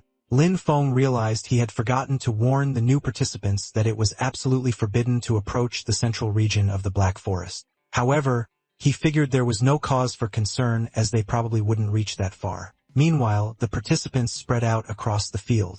Drones filmed everything that happened inside. As soon as they moved a little distance away, the spoiled girl trembled with fear, claiming they were facing a danger never before seen. Their group leader instructed everyone not to panic, reminding them that they had faced monsters before and that the current situation wouldn't be much different. The strength of a C-rank monster was not much superior to that of a dungeon boss, and he believed that if they fought as a group, their chances would be higher. This way, they would have the chance to put those bumpkins in their place. Sometime later, the protagonist and his group were advancing. Suddenly, he felt something peculiar. His heart started beating faster for no apparent reason, and he didn't understand why. Hele asked Bai Yi if he was alright. Bai Yi replied yes so as not to worry the others. The vice-captain reiterated that the best strategy would be to fight as a group. He added that ever since Bai Yi refused the offer to join the school guild, their leader had been having sleepless nights. For this reason, she was even more eager to cooperate with Bai Yi. In any case, the vice-captain believed they would have nothing to lose by cooperating with each other. Meanwhile, a lurking monster attacked the other group of students.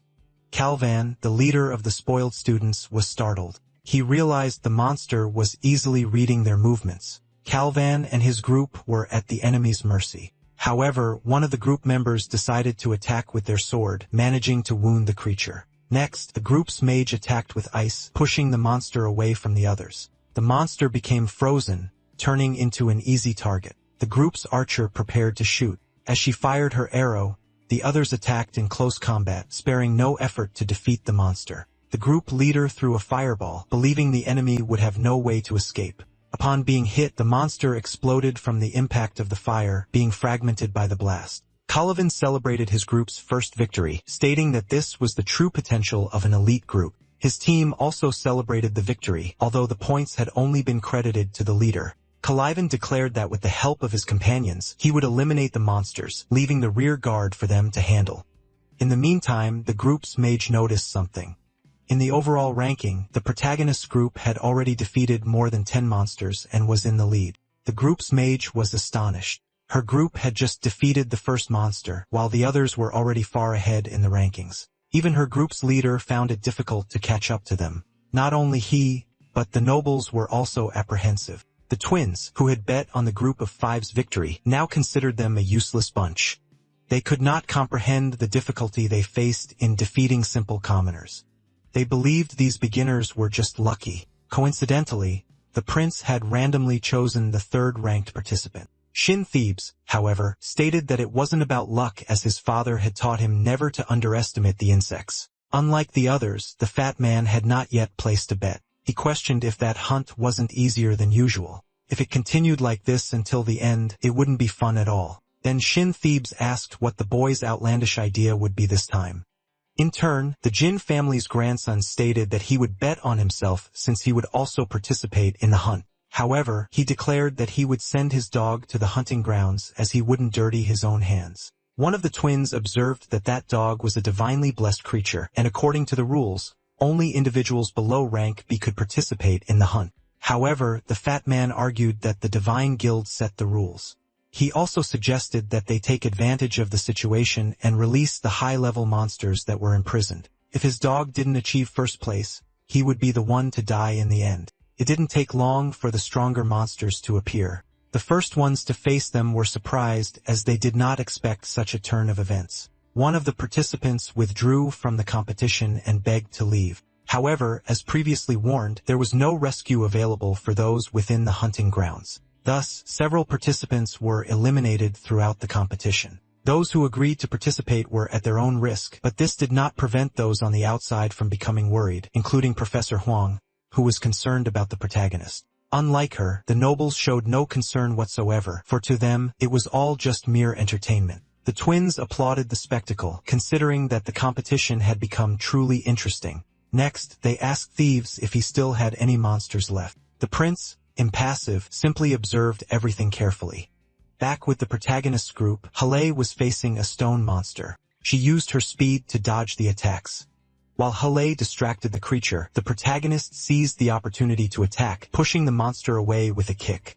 However, the creature had not yet been defeated. Nevertheless, it began to suffer disadvantages, as this was one of the vice leader's abilities. Taking advantage of the opening, the protagonist attacked again, defeating the monster once and for all. Hill, in turn, realized that this was the third time Bai had helped her. Although they were working as a team, in practice it was Bai who was in charge. Furthermore, he was only using one of his classes, leading Yahello to believe that he did not wish to fully reveal himself to everyone unnecessarily. The protagonist, for his part, reflected on his rapid evolution and the wisdom of accepting the challenge.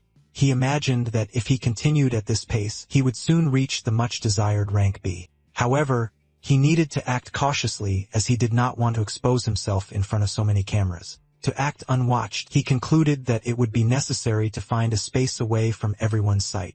The mist forest ahead of him seemed to be the ideal location for what he was looking for. The protagonist, aware that he cannot expose himself, considers entering the forest as the best option. To do this, he needs to convince the rest of the team. The vice captain, in turn, states that the team is performing very well, occupying the top of the ranking. He highlights that the fourth-place contestant is far behind, further increasing the gap between them. However, Hila notices something her companion did not. She reveals that a competitor is rapidly climbing the ranks. The protagonist knows Ganax, but questions the reason for his participation in the competition. He observes that Ganax is defeating powerful monsters alone. Ganax is a divine blessed, a B-rank cloud-type warrior, which gives him a great advantage against monsters. The fact that he is a subordinate of the Jin family does not diminish the strength of his powers. In a short time, Ganax reaches third place in the ranking, surpassing the protagonist. Witnessing this, the chubby guy celebrates, exclaiming that Ganax has surpassed Thebes' candidate. He adds that the prince bet on the wrong horse, and because of that, will lose the bet. One of the twins argues that having a divine blessed participate in his place is pure cheating. However, The other twin recalls that Thebes has never lost a bet until today and expresses satisfaction in finally seeing him lose. The prince, in turn, declares that he will not change the person he is betting on. Instead, he raises the bet by 100 million and challenges the others to follow suit. The twins were shocked, protesting that the amount was insane, equivalent to a whole week's contribution. In contrast, the burly man declared that Ganax was the most loyal hunting dog he had ever trained, and he also raised his bet on Ganax's victory. Following this, Thebes announced that he would increase the participants' motivation, and to do so, he added extra time to the game. It was then announced that the final phase of the hunting competition would officially begin at that moment. This meant that more monsters would be released into the arena, and participants could decide whether to continue or withdraw.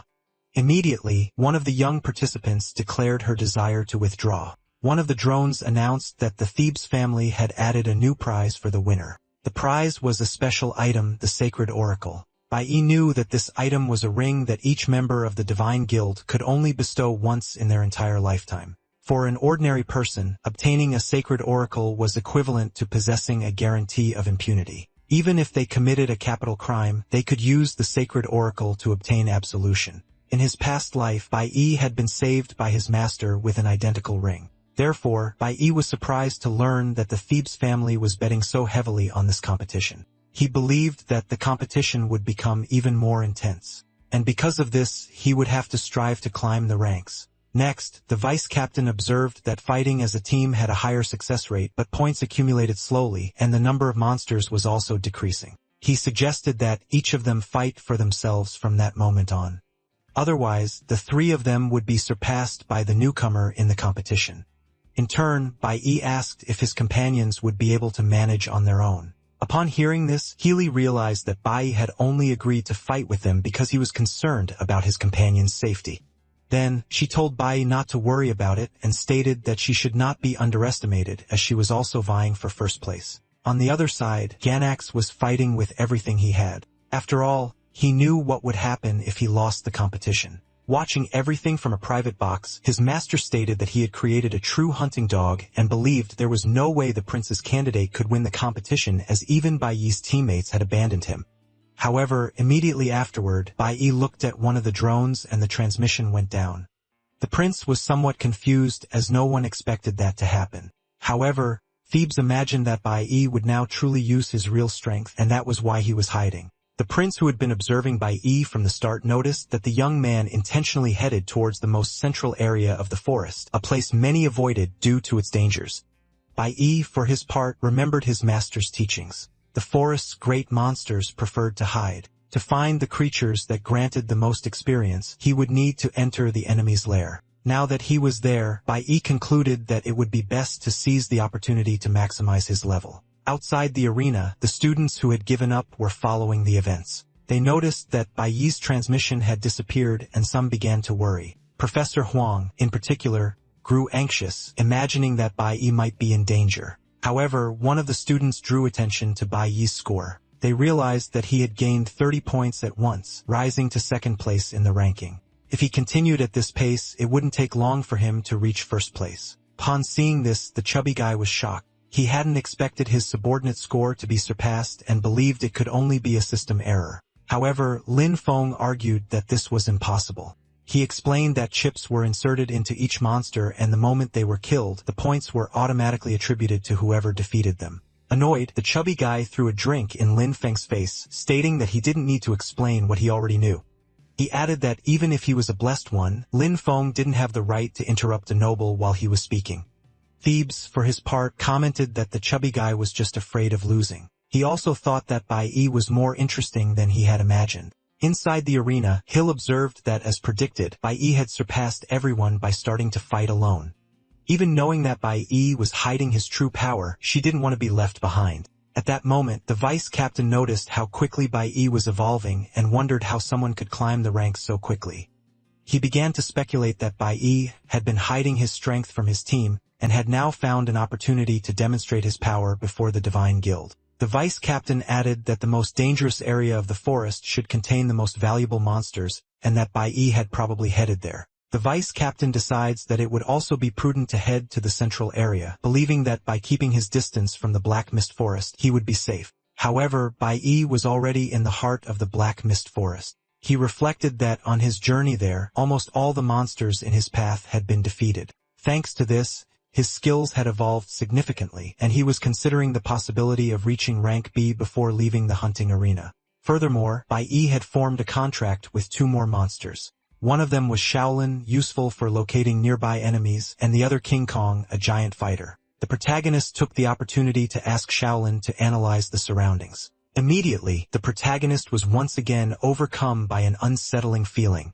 He concluded that he was very close to imminent danger as he felt something calling him.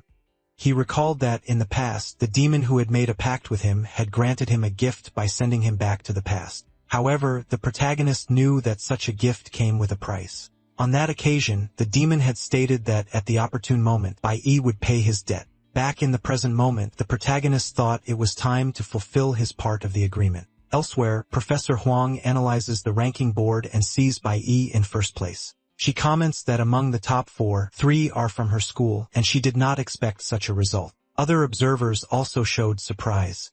However, Bai Yi's transmission fails, preventing them from following his actions. The students begin to speculate that Bai Yi has advanced to the central region of the arena, the most dangerous part of the forest. The hunting ground is divided into 3 sections: the basic area, the central area, and the core known as the Black Mist Forest. Most participants ventured only into the basic area where monsters are weaker and yield fewer points.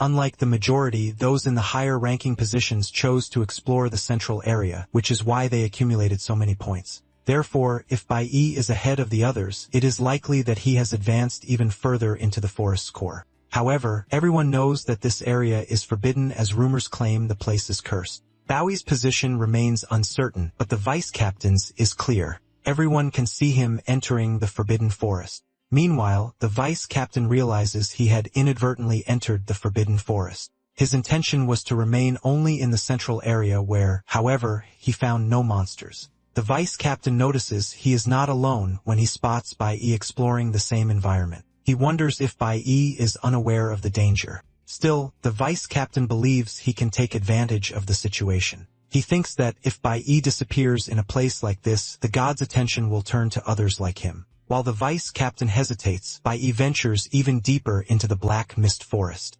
However, Bai Yi realizes he has found one of his own markings and begins to suspect he is lost. Despite walking in a straight line, he realizes he has returned to his starting point. He then imagines he might be in an illusory labyrinth. Furthermore, he notices he is not the first to get lost there, indicating that a spell might have been cast in the past, making the location even more dangerous. Bai Yi, however, does not understand who could have been responsible for such a spell, which only intensifies his curiosity about the Forbidden Forest. Elsewhere, Hilla noticed that Bai Yi's score had stagnated while his opponent climbed the ranks, reaching first place. Shortly after, the vice leader appeared. Hilla asked if he had found Bai Yi. The vice leader replied that he had found Bai Yi in the central area and had seen him entering deeper into the forest. Healy then wondered if Bai Yi had mistakenly entered the Black Mist Forest. Subsequently, Bai Yi's signal was lost and he disappeared from the competition system. The students were alarmed because Bai Yi had vanished even from the ranking. Huang, in particular, began to fear the worst, although she hoped she was wrong. Inside the Black Mist Forest, Bai Yi thought it best to close his eyes and not succumb to any visual or auditory illusions. He decided to trust only his instincts and follow the rhythm of his heart. By doing so, he drew closer and closer to the end of the forest. Upon opening his eyes, Bai Yi noticed a huge abyss before him. He did not expect to find an abyss in the center of the Forbidden Forest, as there was no record of it in his past life. However, he supposed that the Celestial City must be hiding something at the bottom of that immense abyss. So along with his ally, he decided to investigate what lay at the bottom. Bai Yi reached the bottom of the abyss. However, he was confused by the scene unfolding before him. He believed that it could only be what remained of a great battle. Suddenly, he was surprised. A spirit manifested at the location. Furthermore, the spirit was a boss who used its powers to summon other allied spirits. The boss asked, "How dare someone invade my territory?" and declared that it would show no mercy to any invader. Hill, following the protagonist's tracks, found monsters already defeated by him. It was a clear sign that Bai Yi had indeed entered the Forbidden Forest.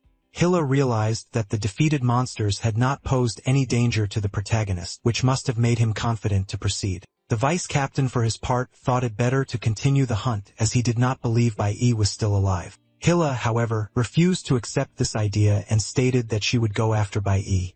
She felt guilty for not having warned the protagonist about the true dangers of the Forbidden Forest, and therefore, she wanted to save him.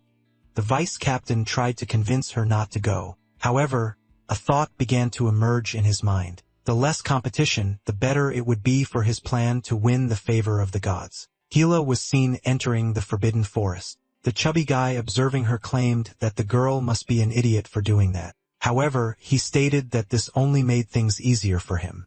After all, the direct competitors were walking towards their death. He declared that there was no way his dog would lose the competition and the victory would be his. The twins, for their part, discussed what was in that forest and why it was considered cursed. However, they realized that the competition was about to end and soon it wouldn't matter much. Inside the hunting ground, some were still trying to survive. A girl was receiving first aid. An ally encouraged her, telling her to hold on until midnight as the competition would end and they could leave. The leader of the spoiled boys commented that although the organizers had given them the opportunity to give up, no exit door had been made available. He said they were lucky to find an empty place to hide. Otherwise, they wouldn't have lasted long. By this point, he no longer cared about the ranking or his score as his only wish was to get out of there as soon as possible. He claimed that unlike commoners, their lives were not mediocre, and that's why they needed to endure until the competition's final time. Then it was announced that the final stage had ended. Immediately, they believed they could finally leave. However, the organizers informed them that the bonus stage would now begin and the final boss would be released. Faced with this, the spoiled ones fell into despair, and everything worsened when an earthquake struck the area. Some cried in despair because by this point, they no longer cared about points or prizes. They just wanted to get out of there alive. The leader of the spoiled boys reacts with fury, demanding to leave immediately.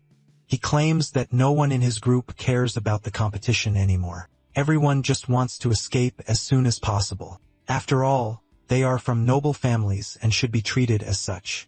However, the leader is caught by surprise. The enemy strikes him, eliminating him instantly and draining his energy. This is the promised boss. Upon seeing their leader eliminated, the other boys are shocked. Furthermore, they realize they could be next as they are facing a rank B boss. Even if they attack together, there's no way to defeat such a powerful enemy. Far from there, Bai Yi is also facing a dangerous monster. Unlike the spoiled boys, he fights alone against a legion of enemies. Bai reflects that throughout the competition, his general levels increased and his combat classes strengthened. However, only one class had its attributes significantly raised. He still believes he is not strong enough to defeat a Class B monster. However, his advantage lies in possessing more than one class. The protagonist bets on his trump card to win, switching classes during the fight and utilizing various attributes to defeat the monster.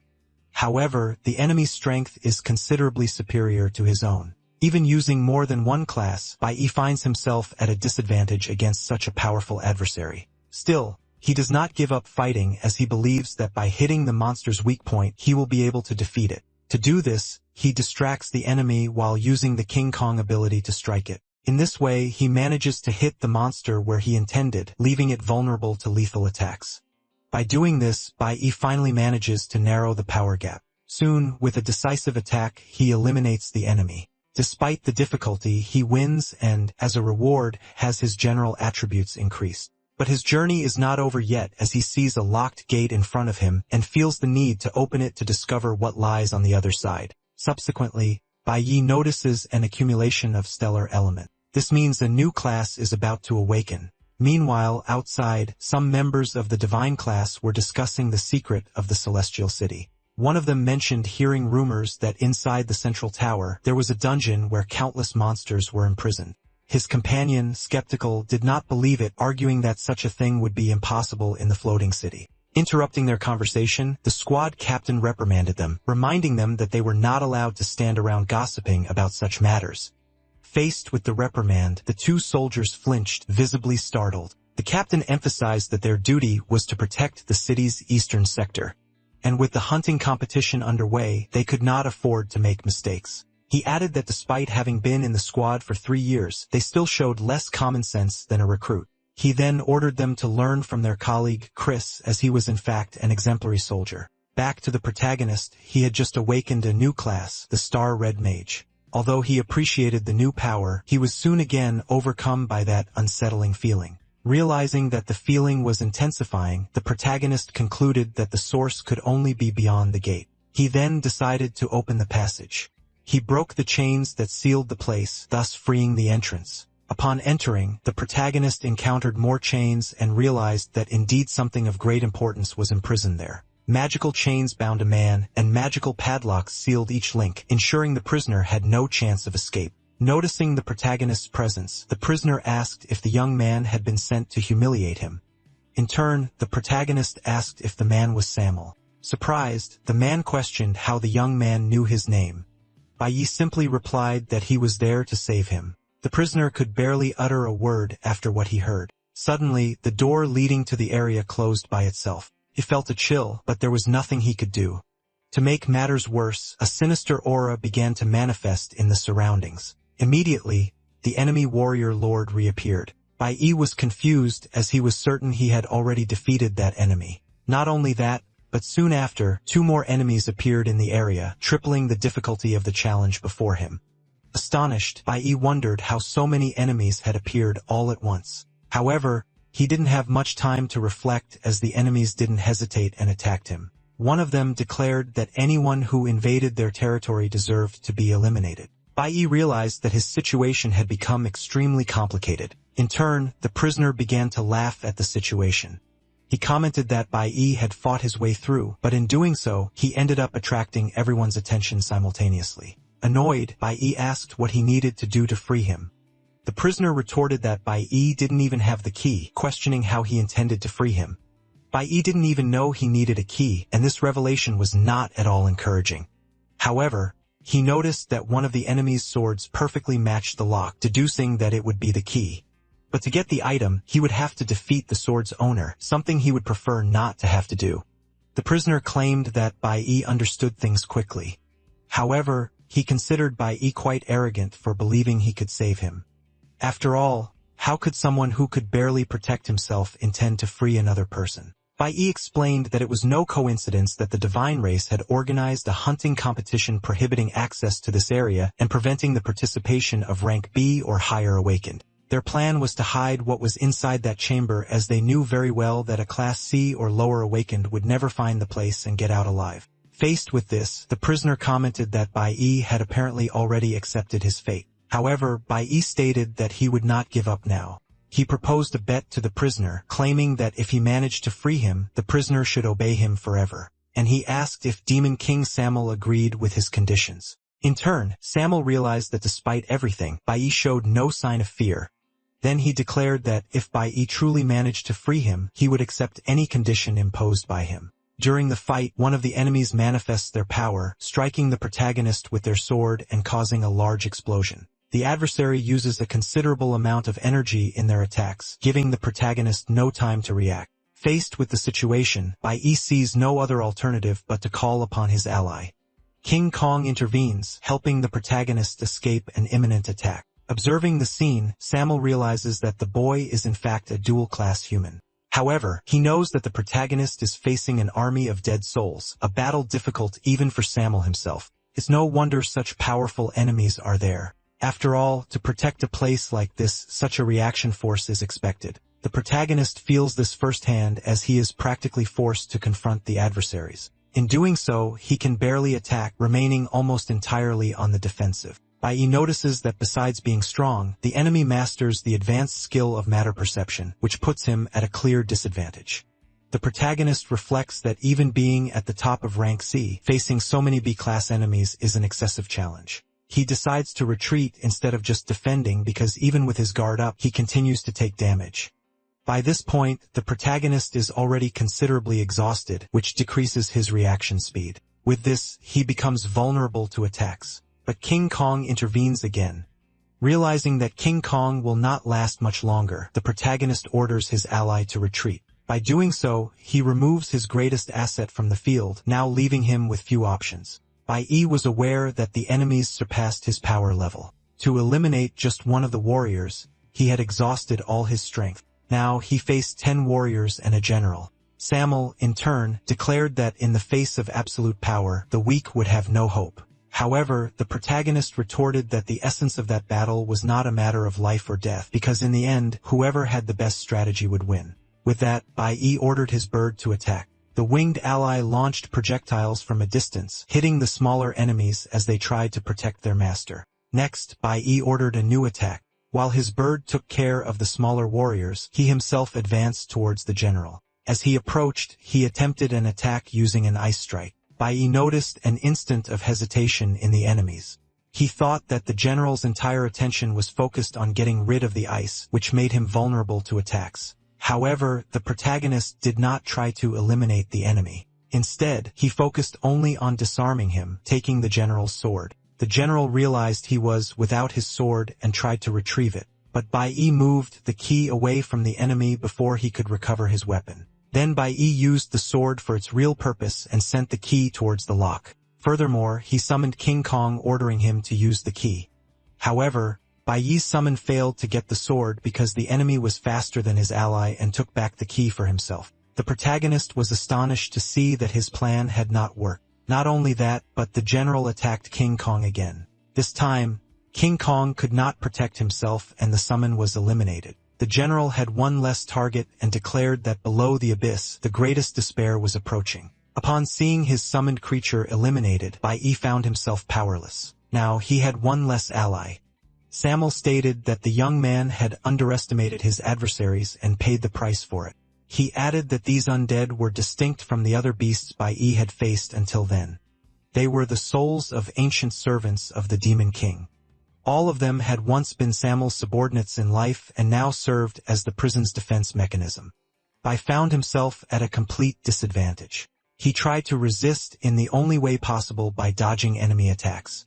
After all, it was the only action left to him, as attacking them would be a waste of energy. Even so, Bai refused to give up, looked for an opening whenever possible. However, his attacks did not have the desired effect. Samuel acknowledged the young man's skill. However, he realized that the development of Bai Yi's class had already reached its limit. Nonetheless, he considered that for a weak human, Bai Yi was certainly one of the best. However, he stated that the young man was alone against a powerful army, and no matter how skilled he was, there was no way to win that battle. At that moment, Bai Yi thought he had once had a team, but now he didn't need one. A flashback revealed that in the past, at the Divine Guild's headquarters, Bai Yi had said he wasn't used to going on raids with other people.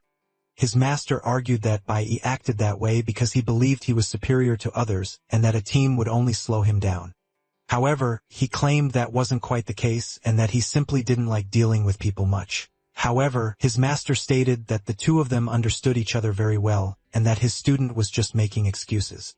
Bai Yi retorted that his master wasn't a good example. After all, it was his duty to get along with him. The master, however, revealed that he had handpicked an elite squad for Bai Yi to lead, believing his disciple should have friends. First, Bai Yi believed it wouldn't work out. But after so many years together, they managed to get along until the bitter end. Back in the present, Bai Yi thought that ever since he had returned, he had never truly been alone. After all, he carried the hatred of his companions with him at all times. Then, he switched to his newly acquired class and used the powers of the Star Mage to alter the terrain around him. With this action, he gained a significant territorial advantage over his enemies. Bai Yi launches an attack against the enemies, employing his newly acquired skills. He takes advantage of the modified terrain to trap the 10 warriors. Thus, he creates a narrow corridor where only he and the enemy general can face each other. The protagonist reflects that he is already familiar with various classes. As he advances towards the enemy uses his sword to defend himself. However, Bai Yi does not slow down.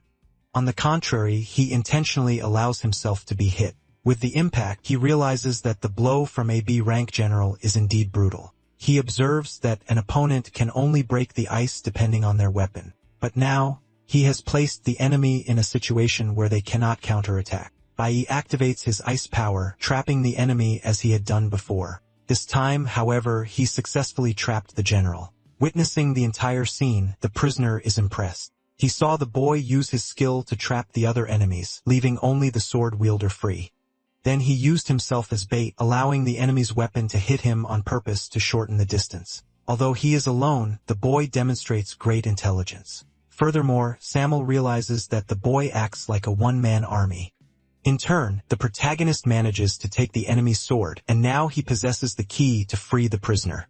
Immediately, Bai Yi throws the sword into the lock. However, the general does not remain inert. She declares that she will not allow this to happen, and uses her strength to break free from the ice once more.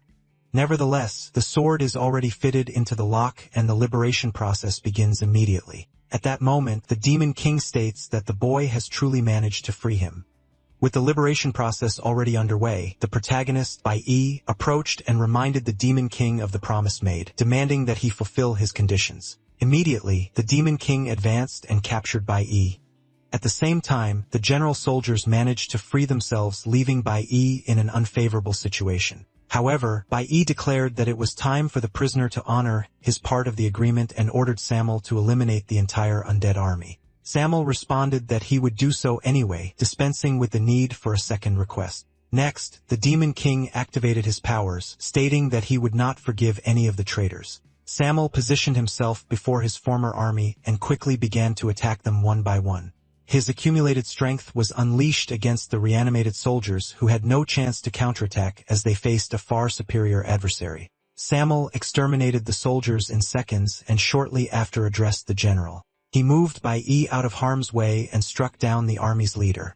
Bai Yi realized that the Demon King's strength was enviable and merely watched as Samuel eliminated the enemies. Samuel declared that the others still hadn't understood that they couldn't defeat him. The remaining soldiers even tried to react, but they had no chance of victory as they were confronting an incomparably more powerful opponent. The Demon King stated that his former allies had made a mistake by betraying him and would now make them regret it. Samuel, the Demon King, vociferated against the soldiers, calling them ungrateful traitors. He unleashed his fury upon his opponents, granting them no chance to react. The Demon King reminded them that this place had been their home, but everything changed with the arrival of that group calling themselves a divine race. He stated that the situation would be different if his soldiers had remained by his side. However, instead of resisting, his allies chose to betray him. Thus, from loyal soldiers they transformed into mere war dogs for the enemies. With fury, the Demon King asked his former allies if their decision had been worth it. In response, the general claimed that the army had made that decision to survive as there was no way to win the war. However, the Demon King retorted that it was no excuse. After all, that did not change the fact that they had betrayed their king. The general did not disagree and therefore expressed his desire to be eliminated forever. But the Demon King declared that he would not consider a traitor's request. He added that traitors like him did not deserve a quick elimination. Instead, he would give them an appropriate punishment. At that instant, Samuel attacked the general without mercy. The general pleaded to be eliminated until his request was finally granted. However, it was not the Demon King who delivered the mercy blow, but rather the protagonist. Then Samuel stated that the boy had interrupted his revenge and asked who he thought he was. In his past life, the Demon King Belphegor requested Bai's help to locate the other 6 demon monarchs. Bai asked who these 6 were. Belphegor clarified that they were the other demon kings, and that when the time was right, the protagonist's new heart would sense the presence of these individuals. The demon kings harbored hatred for the gods, thus sharing a common goal with Bai Yi. In this way, after freeing them, the protagonist could turn them into his allies to annihilate the deities who dominated the world. On that occasion, Belphegor became excited at the mere prospect of his plan coming to fruition, stating that the gods would not be able to escape a joint attack. Once defeated, the world would no longer be dominated by the divine race. Back in the present, the protagonist Bai Yi explains that he demanded that the prisoner Samuel eliminate the enemies immediately after being defeated. However, instead, Samuel chose to toy with his targets. Faced with this behavior, Bai Yi felt compelled to put an end to the reanimated spirits once and for all. Furious, Samuel declared that the fact that Bai Yi had freed him did not mean they were on equal footing. However, the protagonist argued that the Demon King would not be able to leave on his own as that tower served to suppress his powers. If Samuel wished to remain there forever, he should eliminate him at that very moment. Upon hearing this, even though he disliked the idea, Samuel recognized that Bai Yi was right. Then the protagonist asked Samuel if he remembered Belphegor. The Demon King is surprised to hear that name. However, the protagonist reveals that his presence there is due to a condition imposed by Belphegor. Confused, Samuel asks how a mere human could know Belphegor. Bailey explains that his survival was guaranteed by Belphegor, who granted him a new heart. For this reason, he has an agreement to fulfill, and the first step was to free Samuel. Next, the Demon King inquires about the next step. The protagonist declares that he will cause a great commotion in the area. After this conversation, both leave the imprisonment chamber. Upon reaching the second level of the abyss, Samuel reveals that the city was originally his. He barely remembers how many years he remained imprisoned there. What he remembers is that after they discovered that habitat full of crystals and demonic power, the situation began to change drastically. This is because a group calling themselves the Divine Race invaded his territory with an army.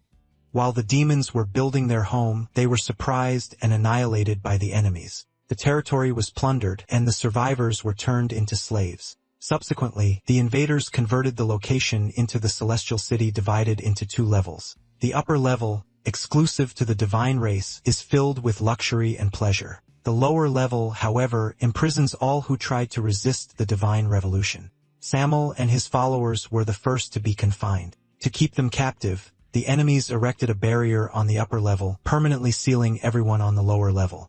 Since then, the enslaved have worked tirelessly day after day to sustain the luxurious lives of the upper-level inhabitants. Some are even used as a source of energy, having their souls literally sucked out. All of this serves to keep the city floating at the expense of those who lost the war. After so much time in imprisonment, some have forgotten their own names and the lives they once had. Samuel comments that if the Divine Race hadn't been out of options against him, perhaps he would have suffered the same fate as the others. After hearing all of this, Bai states that the floating city is in fact the most accurate portrayal of that world. Those at the top sit comfortably in the heights, watching over and enslaving the less fortunate. For among humans, there is no true justice. However, he observes that if all the city's energy is concentrated underground, executing his plan becomes easier. He instructs the Demon King to free all the enslaved and destroy the energy furnace. Meanwhile, Bai will return to the surface to destroy the barrier that imprisons the demons. However, Samuel argues that the boy is not strong enough to destroy the magic barrier. After all, not even he, the Demon King, possesses such power. Nevertheless, the protagonist states that he is not alone. For before entering there, he had prepared everything. Bailey declares that the moment he agreed to enter there, he had already planned to free the Demon King, and that is exactly what he will do. His plan is to demolish the city's main tower, which will open the necessary breach for the demons to reclaim their ancient home. Returning to the hunting mission, the group of privileged students is being overwhelmed by the final boss. They witnessed the fall of their leader, the first victim, which left them terrified. However, one of the young men tries to keep the group's morale up, stating that the only way for them to survive is by fighting together. Another boy, however, argues that this will not be enough. As a noble, he believes his duty is not to fight, but rather to command others to do so, and he regrets having accepted the mission had he known it would end this way. He adds that this is no ordinary monster. Therefore, he will not stand by waiting to be the next one eliminated, nor will he continue in this tournament for mere pennies. Annoyed, the young man who had taken the lead replies that he is not there for mere pennies. He reveals that he is not there of his own free will. A flashback shows that before the tournament began, the Divine Guild sought out the young man at his home, informing him that his wife had been selected to participate in the hunting competition. On that occasion, he explained that his wife had just given birth and was breastfeeding, and he offered to take her place. The Divine Guild member warned that disobeying a direct order was considered a grave sin and questioned if he and his family were willing to face the consequences. Back in the present, the same young man states that the hunting competition is nothing more than a massacre orchestrated by the Divine Race for the entertainment of others. He concludes that everyone there is merely a toy for the gods. From the skybox, the corpulent man laughs at the participants, stating that they are amusing when overcome by fear. The twins agree with him, hoping that the boss eliminates all the weak ones, and they consider this to be the best hunting mission they have ever witnessed. Back in the fight, a woman desperately tries to hide from the monster, overwhelmed by an immense dread. She is the wife of the young man who was summoned for the competition, and both were forced to participate even though she had just given birth. The young man tries to protect his wife from an imminent attack, but this action puts him in serious trouble. From a distance, someone launches an attack against the monster. However, this only makes it even more aggressive, and it throws the young man away with force. The wife, who was already terrified, now goes into deep shock, unable to move. Not only her, but one of the spoiled boys also tries to hide, terrified. Worried about the woman, the young man tries to resist, but his strength fails him. Incapacitated, he can barely move. However, another figure appears on the battlefield. It was Gainax, the same one who had attacked the monster moments before. He attacks again using his ice powers to try and contain the creature. Upon seeing Gainax in action, the spoiled boy recognizes him as the top-ranked participant. He and the other spoiled boys believe they are now safe. However, Gainax declares that from the moment they stepped onto that battlefield, everyone's fate was already sealed. He states that no one will leave there alive because this is the game the gods enjoy. Gainax, using a communicator, hears his boss's voice on the other end who questions who authorized him to spoil the noble's fun. In the skybox, one of the twins laments that because of the Jin family's dog, the fun ended prematurely. But the fat man reveals he has an idea in mind and asks if they are ready for something even more thrilling. Through the communicator, he orders Gainax to immediately stop what he is doing. As punishment, he demands that Gainax eliminate the woman in front of all the other players. Back to the protagonist, he reveals his entire plan. At this moment, Samuel observes that Belphegor's chosen one is, in fact, quite interesting. He states that he promised the boy a condition, but has not yet fulfilled it. Therefore, Samuel declares that he will take the initiative, gifting the protagonist in advance as a form of gratitude for his liberation. The Demon King explains that the young man's heart can absorb all elemental forces. Thus, he injected into the protagonist all the power he had accumulated over the years. Immediately after this, the protagonist felt the force being absorbed. He acquired a new class and now possesses the power of lightning. In addition, Samuel gave the boy a ring, explaining that the item can be used as an infinite space storage. The ring also has an additional function. It houses a voice transmitter. Thus, if the boy shouts into the ring, Samuel will know his location. No matter where the young man is, Samuel will realize he is asking for help and will find him immediately. Samuel then revealed that his original name was Samuel, but now he is called Lu Yun. He changed his name after certain events, but only shares this information with the few people he trusts. The protagonist promised to keep the new name. However, the protagonist observed that they were running out of time. He announced that he would go up, and as soon as the barrier was destroyed, he instructed the Demon King to remove everyone present from the location immediately. Then, the protagonist called his bird and prepared to leave. Lu Yun promised that the next time they met, he would hold a celebratory feast. The protagonist accepted and flew away. Both were determined to fulfill this mission, and more than that, wanted to turn the gods' playground upside down. Back at the hunting ground, the young man was trying to convince Gainax to help his wife. Meanwhile, Gainax's boss was trying to force him to act in the opposite way. Gainax, in turn, took the communicator from his ear and broke it, refusing to obey the orders. He then instructed everyone to quickly withdraw from there as he would try to buy time. Witnessing his subordinate's attitude, the chubby man became furious. Even the twins were incredulous at Gainax's rebellion. Subsequently, the chubby man declared that he would eliminate his dog as soon as he found him again. Shortly after, one of the twins noticed something unusual. He realized that Bai's name had returned to the ranking, which indicated that the protagonist was still alive. Speaking of the protagonist, he had just emerged from the dark forest. He knew that from the beginning, this competition was nothing more than mere entertainment for the nobles. Whether demons or awakened ones were competing, everyone who entered that field were nothing more than pawns in the hands of the gods. However, he had discovered a way to balance the situation. He would make the nobles themselves also participate in this game. Bai reflects that this world is like a vast forest. Once under the control of the gods, one never finds the right direction. In his previous life, he lived deceived by divine lies. Now upon remembering, he recognizes the countless mistakes he made. Next, the protagonist locates the monster that serves as the source of evil energy for the forest mist. Its energy is then absorbed. This energy, as it spreads through the air, generates the vast illusions that permeate the forest.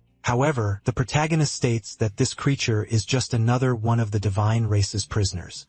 The narrative then transitions to a flashback.